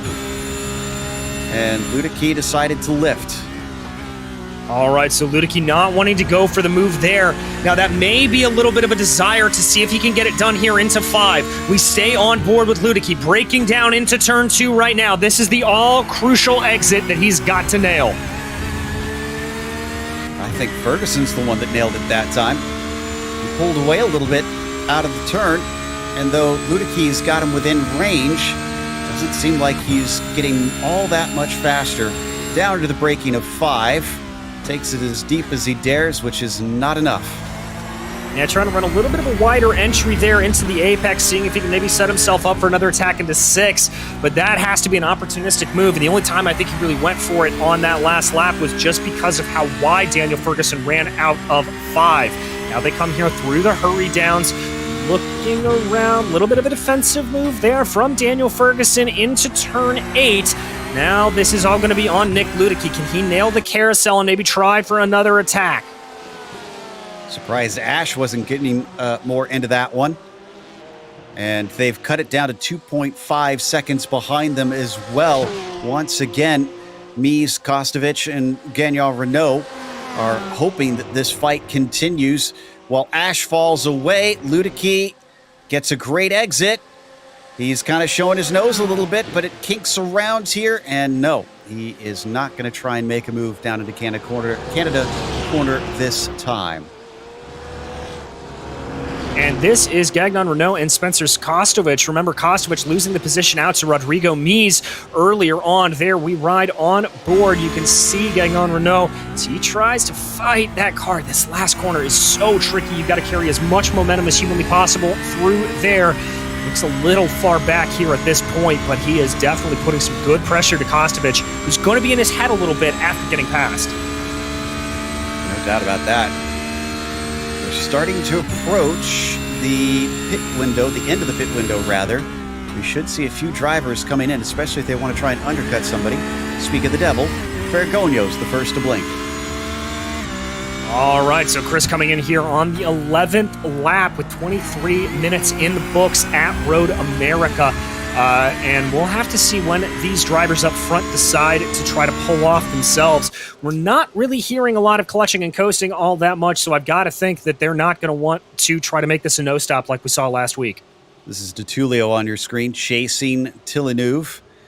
Maxime's really done good with this Ford. Down to the inside, absolutely chucks it in. Maybe too hot, way too hot. So there goes Maxime right on back by. And DeTulio's going to have to get that Porsche back on track and regroup. Yeah, and DeTulio almost lost it there coming out of the exit of 5. That car looking very, very twitchy. I've got to say here, watching here back on the lead of Ferguson and Ludicky, Ferguson continues to run a little bit wide on the exit of turn 8, kicking up a little bit of dirt. And Joe, I wonder if that's slowing him down ever so slightly. It might. Here we go through the corner. Oh my goodness. Do not like that bobble, but this is it. Here we go. He's actually going to be able to get some overlap down into the turn, and he's got the inside. Ferguson not able to defend, and he shoves him a little bit wide. Off into the gravel goes Ferguson. He keeps it from going around, but he's also going to lose the spot here to Mies. So Ferguson falls to 4th. Ludicky into the lead. Ash is into 2nd.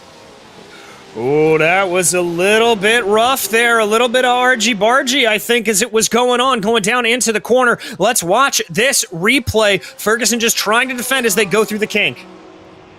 Boy, everybody is just very gritty today. This is some crazy moves that we're seeing from drivers as the trees, unfortunately, going to deny us a good above angle. Here's in the corner. Just a little bit of contact between them. Not even all that much, but it was enough just to pop his car into the air. He had to catch a slide. And that's all she wrote. It is indeed all she wrote, and there you can see Mies getting by as well. Ferguson taking that opportunity to dive down into the pits, as well as Villeneuve and LaRouche, it looks like, coming in here. Ash is still in this, let's not forget. Interesting that now that Ferguson is gone, Ash seems to have suddenly come alive. He was falling back every so often when we looked at him. Ooh, and Ludicky was strong out of turn 7. Maybe I spoke too soon. Little bit of a wiggle there, though, coming into the braking zone. That Porsche looking slightly unsettled. Kind of reminds me a little bit of some of the way the Corvette used to handle when it was first released, the GTE, of very, very subtle differences on the braking going in there. But yeah, Ash not looking like he's going to be able to close in here. Good through the kink, though. Good runs, but I don't think this is closing distance quite yet. You know, what's wild is I went to see if we finally had a non-Porsche on the podium. Nope. Mies passing Kostovich means that he takes another Porsche into that 3rd spot. There he is right there in the red, white, and black.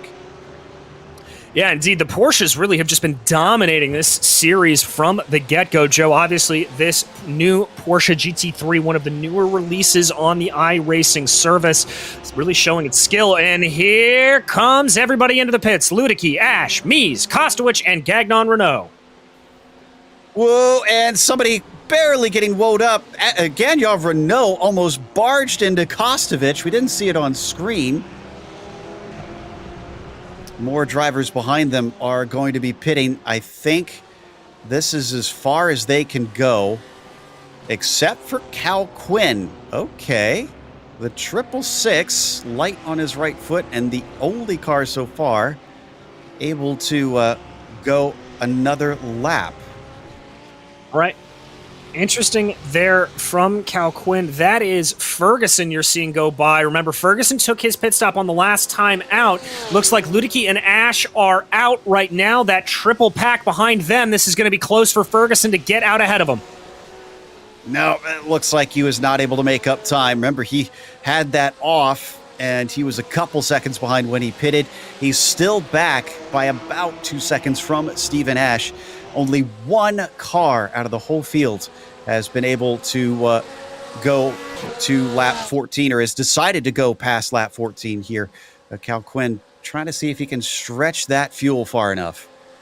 Well, he's got to hope he can. He's got about a 16-second gap right now, so that's pretty hefty there for him, and that will be good, but we'll have to see what happens here up front with our eyes focused right now on Nick Ludicky and Stephen Ash, the battle for P1 right now, and there looks like Ludicky taking a leaf out of Daniel Ferguson's book, running a little bit wide there coming out of turn 6. There's Ferguson in the background as well. This is where Ferguson really wants them to fight.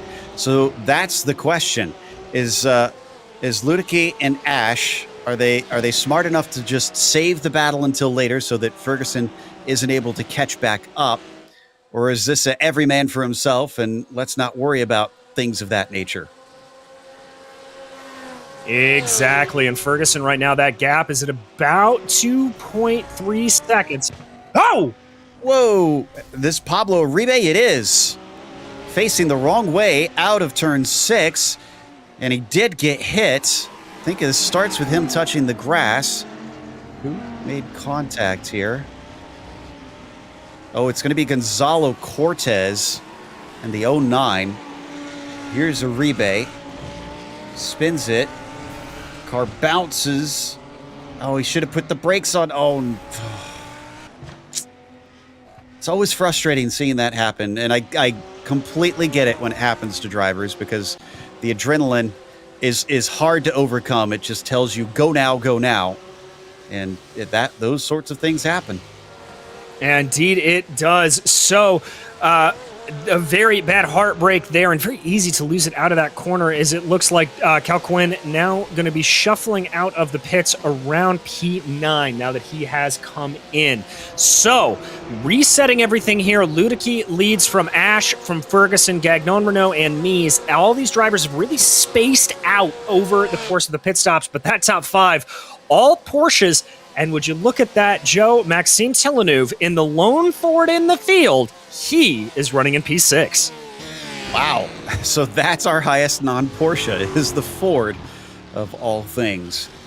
And started 12th, so up 5 for him. Next one down is a Ferrari. That was Cal Quinn that we heard just mentioned. Russo, the highest BMW, in 9th currently.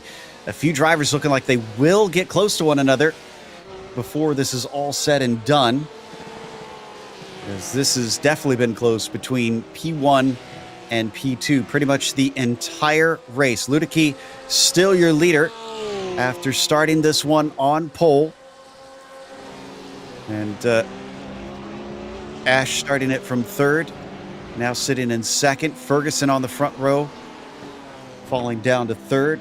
Here we look a little bit farther back. Villeneuve, remember, he was in a fight with De Tullio. Excuse me, this is Rafael Russo, rather. So this is a little bit farther down from De Tullio. This is Cal Quinn. Oh, and Russo tempting fate there, putting wheels into the grass out of the kink. Very much tempting fate. Russo's now going to find his hands full, I think. Gallo behind him in that Porsche going to be looking very, very quick here. Running wide again at the exit. So here they come up and around. This is all going to be Gallo trying to nail this final corner. Run it wide. There it is. Get onto the power right at the apex and just let that momentum carry you around. I love that. They're up ahead from Cal Quinn, playing a little bit of gamesmanship, trying to move around and break the draft as much as possible. Russo trying to stay in it while also breaking the draft of the car behind him. Up into the braking. Gallo not close enough, so that'll stay at a stalemate for the time being. Double checking on the times between Ferguson and Ash. Ooh, Ferguson chopped 4/10 off of Ash that lap, so I think Daniel could run the top 2 down. Let's stay here for the time being, though, as we watch this trio come towards turn 5. Yeah, indeed. And in regards to Ferguson, remember, he only needs to be about within a second or so, and that draft will start to take effect. We continue to watch this battle. Cal Quinn under heavy pressure from Russo. Russo's got to give up a little bit of the ghost. Is he going to try and move into 6? No, thinks better of it. Falls back into line behind the 666 here as they come up out of the hill. That is that area that we saw Uribe spin earlier. Now down through the hurry downs, that BMW just trying to hassle that Ferrari. Cal Quinn didn't even bother for the apex at turn 5, and that certainly slowed him up. Coming into the carousel. I think 3 laps to go at the line. Might be a little bit tight. Continue to looking over the dash of Rafael Russo ahead at Cal Quinn, but he's got to keep an eye on his mirror as well. Gallo still back there. Let's see if he can keep the wheels on the pavement. Yes, he can this time. Nicely done, Rafael. Nicely done indeed. And this is where that Ferrari is going to be a little slippery, but they're heavy braking down into Canada corner as they go around that BMW, a pretty well planted machine, as is that new Ferrari GT3 Evo there. So everybody running around here, but it does look like a little bit the Rafael Russo's falling back into the clutches of Gallo in that Porsche. Also, temperatures already up to 81 degrees Fahrenheit now. They continue to rise here as the sun gets higher and higher in the sky. Up the front stretch, a little bit of defensive racing now. Cal Quinn not covering off. He's well ahead of Russo. Gallo gives it a go, gets just enough space around the outside under braking, cuts underneath, but it's not there. Little bit of speed. Another chop to the inside from Russo just to cover him off. Just holding him off the best that he can, but I think there that Gallo may have gotten a better run coming out of the corner, and indeed he's going to come on like a train with a full head of steam here as they go down the moraine sweep. You see that Porsche darting this way and that. The BMW of Rafael Russo is going to defend to the inside. He's going to make Gallo go the long way around. Gallo has to be late on the binders. Russo's got him covered. Wow, great stuff from Rafael. Just fed him out to the outside ever so slightly. And so Gallo gives up the ghost. And there is lap comparison for our leaders. For those curious, that's Ludicky up in P1 and Ferguson in P3. He is definitely faster these last two laps and by a pretty good chunk. Yeah, he really, really is trying to put the screws in there. So we continue to watch that battle back for P9 right now. Gallo trying to close in. They've got to be a little bit careful, though, Joe. I just looked at the timing. Chris Ferragono, remember, he stopped a little bit earlier than everybody else in that BMW behind him. He's under a second behind, so if they keep squabbling, they may have another car on their hands. Ooh, yeah, that is not good for this trio. And he's bringing along J.R. Williams, too, so it could become a 5-car fight. In fact, we crossed the line with just under 4 minutes, so that actually means next lap will be the white flag. Yes, it will. So only 2 to go here as they go around. There is Ferguson continuing on that charge the best that he can. Hey, we ride on board with him here. A little bit of kick up of dust there from, I'm not sure if that was Ludicky or Steven Ash up ahead of him. Got Steeler Resolve, though, coming in. He's got the gap down to 1.5 as they speed up. He's going to try to be going for it here. This is going to be tight because if they get the white flag next time by, he's been half a second quicker consistently each lap, but he's got about 1.5 seconds to make up here. So coming to the line, he should theoretically be about half a second behind them. That's not taking into account the slipstream. So he's going to have to catch them close to the end and then make a very decisive move. Oh, it's Russo side by side right now. Russo has Cal Quinn to his inside, and Cal Quinn successfully defends. I think that's a combination of Cal Quinn rather successfully defending and Russo just getting a little bit tight on the brakes, maybe a little bit too much rear brake bias. That car was really sideways going down into the braking zone of 5. Let's take another look at this pass, or pass attempt, really.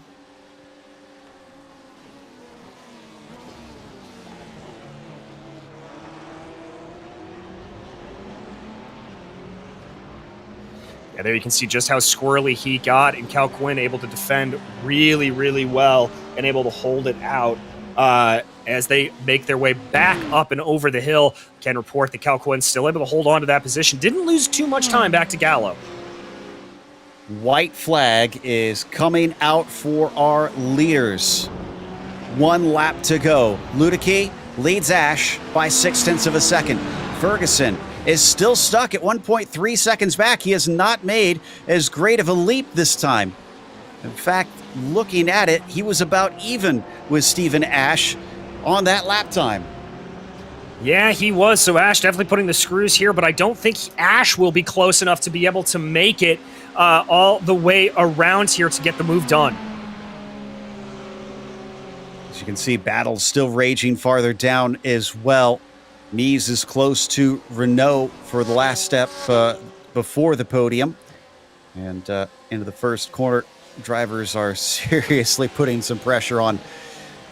I think we might need to turn the cameras back to Ludicky. Oh, and Mies is going to be under attack. On the attack on Gagnon Renault as he defends successfully. The 23 stays in fourth. Does indeed, and that gap has been very, very close the entire time around as they now swing down through turn 7 and down the hurry down Sierra. A little bit of a wiggle up in front from Gagnon Renault. It's now all going to come down to the exit out of the carousel for Rodrigo Mies. Battle between Russo and Gallo still tight as well. So much to look at here as the clock gets ready to tick down to 0. But these are the top 3. This is the podium. Will it stay in this order is the question. Off of the kink, pushing hard. Ferguson trying to gain, but just not doing enough. He's got it within 0.7 of a second. Unless there's a bobble from those ahead, I'm not sure that he's there. There was a slide from Ash coming out of Canada corner. Doesn't look like it was too costly. It's up to a second now. Ludicky up in front. Is he going to be our 4th different winner of the season and the GT3 Pro Series? It looks like he is. Nick Ludicky wins here at Road America. A great run for Nick Ludicky, winning from the pole. Behind him, Ash and Ferguson are going to come in 2-3. Gagnon Renault able to hold off Rodrigo Mies there at the line, but just barely. And Maxime Villeneuve, the lone Ford out there, coming home in 6th. Cal Quinn has a whole train of cars behind him. The 666 is going to finish in 8th with Russo behind him, Gallo, Ferragonio, and J.R. Williams all in tow. I think we got a little bit of a fight for 15th between LaRouche and Morales. But I don't think Morales has enough of a slipstream. It's close, but it's going to be 0.3 apart at the line, which is the last of our battles here on the lead lap. That'll take us to a quick break here on the Global Sim Racing channel. We'll come back with the unofficial results as well as driver interviews, so make sure and stick around.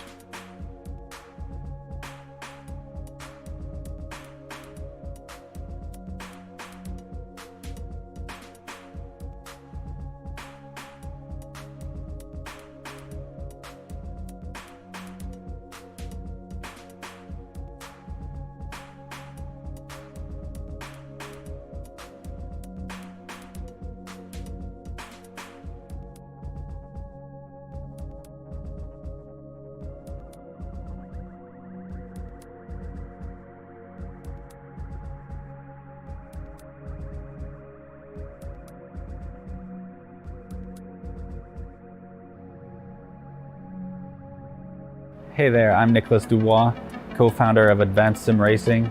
We are a Canadian company.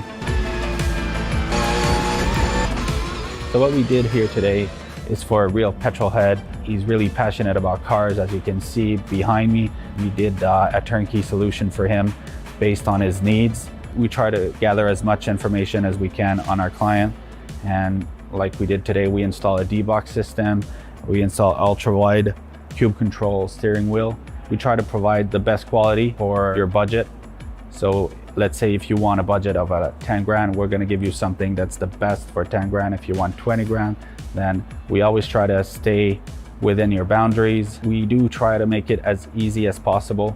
So the client, once we install everything, it's pretty much gonna be a turnkey. So he's gonna press start on his computer, and right after, we'll try to explain everything, how it goes, how it works, and then he's ready to go. Our aluminum is from USA, treated in Canada, cut in Canada.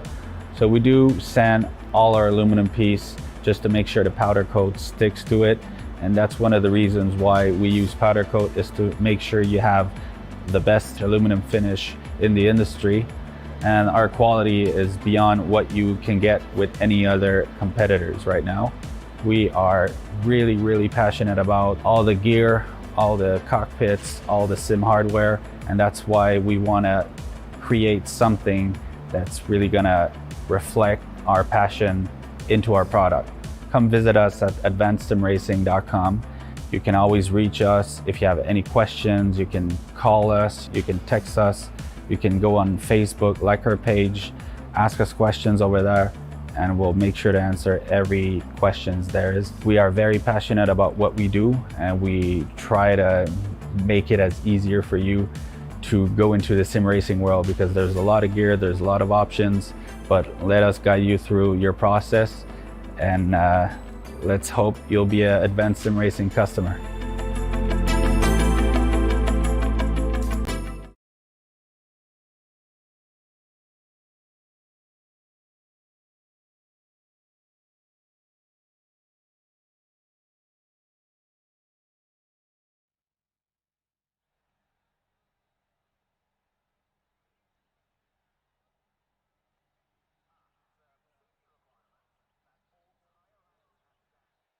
Welcome back to Road America. We just watched round 4 in the GT3 Pro Series for the Precision Racing League, and we've had our 4th different winner. Nick Luedecke was the winner, and he had to fight for this one. Stephen Ash and Daniel Ferguson finished 2nd and 3rd, and they were with him pretty much the entire way. It did get a little rough at one point, though. I'd love to hear from the drivers on that one, as Ian Gagnon Renault finished in 4th, and Rodrigo Mies was exactly where he started, 5th place. Maxime Villeneuve went from 12th to 6th, and the Ford certainly seems to jive well with that car, as Alessandro Di Tullio might be in a little bit of hot water. It depends on how it goes with the stewards, as he was involved in a big incident at the start. He finished 7th, as Horatio Calquin was 8th, and Rafael Russo was 9th, and it was Hugo Gallo who rounds out your top 10. Coming home in 11th, it was Chris Ferragono, followed by J.R. Williams, with the biggest mover on the day, Rowan Gill, coming home 13th. Patricio Campos Del Rio was 14th, followed by Marc-Andre LaRouche, Diego Morales behind him, and Arnaud Genet in 17th. Christian Raditz was 18th, followed by Karl Modoff, and Teddy Lowendick rounds out your top 20.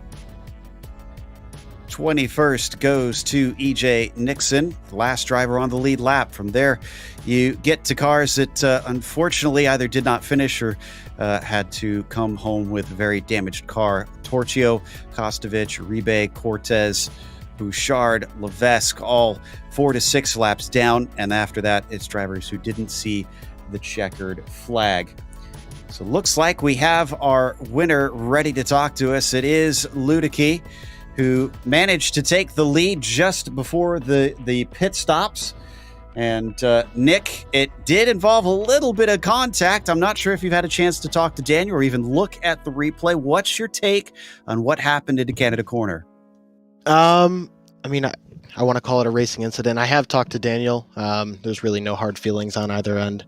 But yeah, I don't know. Went in, tried to avoid the crossover, and there was a little bit of contact, and yeah, he ended up having to take the off-track route, and unfortunately sort of put him out of the front pack of 2. So I partially wish he could have been up there with us, because it would have been a really fun last couple laps, but unfortunately the racing circumstances didn't allow for it. It did not, but we usually consider races with very few passing as to often be boring, but it looked from our perspective to be a real nail-biter inside the cockpit. The 3 of you were never very far apart. Yeah, I mean, the whole time it was all up in the air between, trying to figure out what it was going to look like after we came out of pits. And especially when Daniel had gotten out in front, we didn't really have a good chance to see his pace. And he started to gap us. I think he had the gap up to nearly 0.8 of a second at one point. So I kind of got nervous and was like, all right, I have to close it, probably get around. But yeah, it was... I was hanging on for dear life, I guess I would say, pretty much most of the race, just trying to keep the car on track and stay out in front of everybody. Well, that you did in the end, taking the victory. And considering you came in 3rd in the points, this will help you over Ferguson as well as Levesque, who seemed to have not had the best of days today. So what does this do for you moving forward? You should be jumping close to the lead. Yeah, honestly, I think, while the points are a big thing, I think the momentum it gives me is going to be the biggest takeaway from it. Winning a race at this level of competition is extremely difficult, and I'm just still, I guess, a bit in shock that it has just happened. So really excited, and hopefully I can carry the momentum onto the next race. Well, let's hope so as well. Who helped make this one happen? First off, I'd like to thank everybody at Vendaval, even just on track there, having Steve there with me. But really everybody, the sponsors, SimuCube, furthermore, everybody watching. I know Mary and Jay, my girlfriend, both my parents, and one other special person to thank today would be my dog sitting next to the rig right now. Always a nice pal to have around. I love that. I'm glad you can trust your dog. They would be hitting my elbows. So. Oh yeah, the first in the puppy months it was definitely a thing, but now we've got it all sorted out. I'm glad. Oh, congratulations. That was Nick Ludicky, our winner, which, by the way, had the lowest I rating of the podium at 6,400. So that takes us to second place, Stephen Ash, and DJ has caught up with him.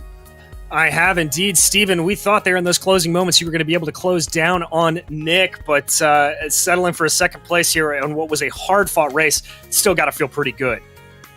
Yeah, how's it going, guys? It definitely feels pretty good finishing second there, especially with my teammate Nick coming in first. That's always nice to have a Vendaval 1-2. So yeah, was definitely a nail biter of a race. Massive fuel save battle between Nick, myself, and Daniel, and yeah, it was a lot of fun. Just didn't quite save enough before the stop, and really had to save a few liters during those last few laps, which is why I wasn't really catching Nick at all, but overall super happy with the result. Well, with the teammates finishing 1-2 like that, I've got to ask you, how much communication was there between the two of you, especially when Daniel was kind of getting in between you and that kind of thing? Was there some team tactics, or were you running on your own? Oh yeah, there's definitely some team tactics there the entire time. Just sort of discussing like fuel numbers, how much fuel we're gonna put in, and Daniel was definitely on a different strat than us today. He was hard pushing a lot more. So deciding whether to let him go and just save behind him, and how hard to fight him, and just things like that. But looks like we got the strategy right today, so super happy. I'd certainly say you did, and obviously we head to Interlagos next time, but this is the second race in a row that we've seen that fuel strategy really come into play.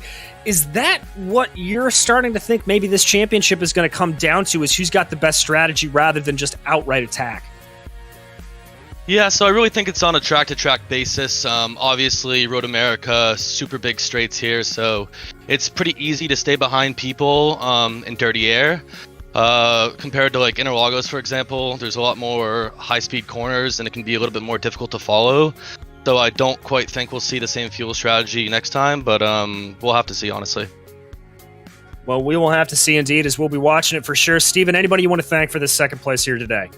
Yeah, absolutely. I'd just love to thank all the guys over at Vendaval, and of course our sponsors, SimCube. And I want to give a massive shout out to Jason. You know who you are. Absolutely fantastic individual. Well, there you go, folks. That was Stephen Ash, your second place finisher here today. And now Joe Peak has caught up with Daniel Ferguson, your final driver on the podium. Indeed. And Daniel, we got to hear Nick's perspective on the incident. He said he's already chatted with you, and it sounds like there's no hard feelings. But what do you think happened there down in Canada Corner? So basically, I was going to let him by to try and make just a little bit more and get the extra lap of fuel. But then I turned in a bit too early, and then, just unfortunate contact in the end of it. Would have been nice to fight with them at the end. Yeah, we wanted to see that as well. Before that, though, he mentioned, or one of them mentioned that it seemed like you were pushing more on fuel. You actually went from third to first in a single lap. Was that more you saying it's go time, or do you feel like they let you go? I think it was a bit of both. It was me wanting to control the pace. I was a bit worried that as we got closer to the pit stops, they could have backed me into Spencer, who was in third at the time, only a few seconds back. So I just wanted to see, because it's 2v1, like an F1, when it's two Mercedes versus one Red Bull, they can strategize a bit easier. Oh, sorry, go ahead. Sorry. I was going to say, I just wanted to take that out of the equation. I knew they were fuel saving, but I felt like I could have gapped at least Steven, maybe. Nick was very quick tonight. Well, they both were. but I think I had a little bit of pace on Steven. I'd say all three of you were mighty quick out there. I believe you are still the points leader coming out of this race, though. So with the pace that you've seen out of them, do you change any strategy? Do you do anything different going into Interlagos to try and fight back? I think I need to just continue to manage the races probably a little bit better than I was tonight. I saw that everyone else that was in the title contention so far had a bit of a tough race with Guillaume, and I didn't know Nick was in third at the time, but Modolf was a bit off pace tonight. So yeah, manage a bit better, and we'll come out next time fighting a bit more. Yeah, I think that's an understatement about Modolf. We were a bit shocked at his pace. Regardless, it is a podium, and is there anybody you'd like to thank for that?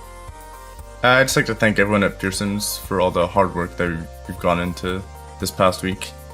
Been on a bit of a iRacing grind as well, so felt good. The car felt really good. Also like to thank the sponsors: Craig Setup Shop, SimLab, SimiCube, Group Controls. Yeah, thanks guys.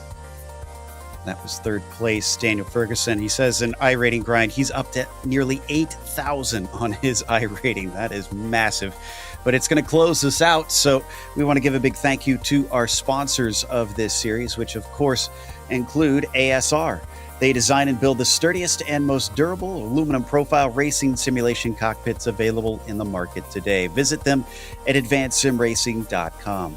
And RaceLab, it helps you to improve your driving skills. Start using it now for free at RaceLab.app, as well as ButtKicker. Feel what you've been missing at thebuttkicker.com. And SIMMSA.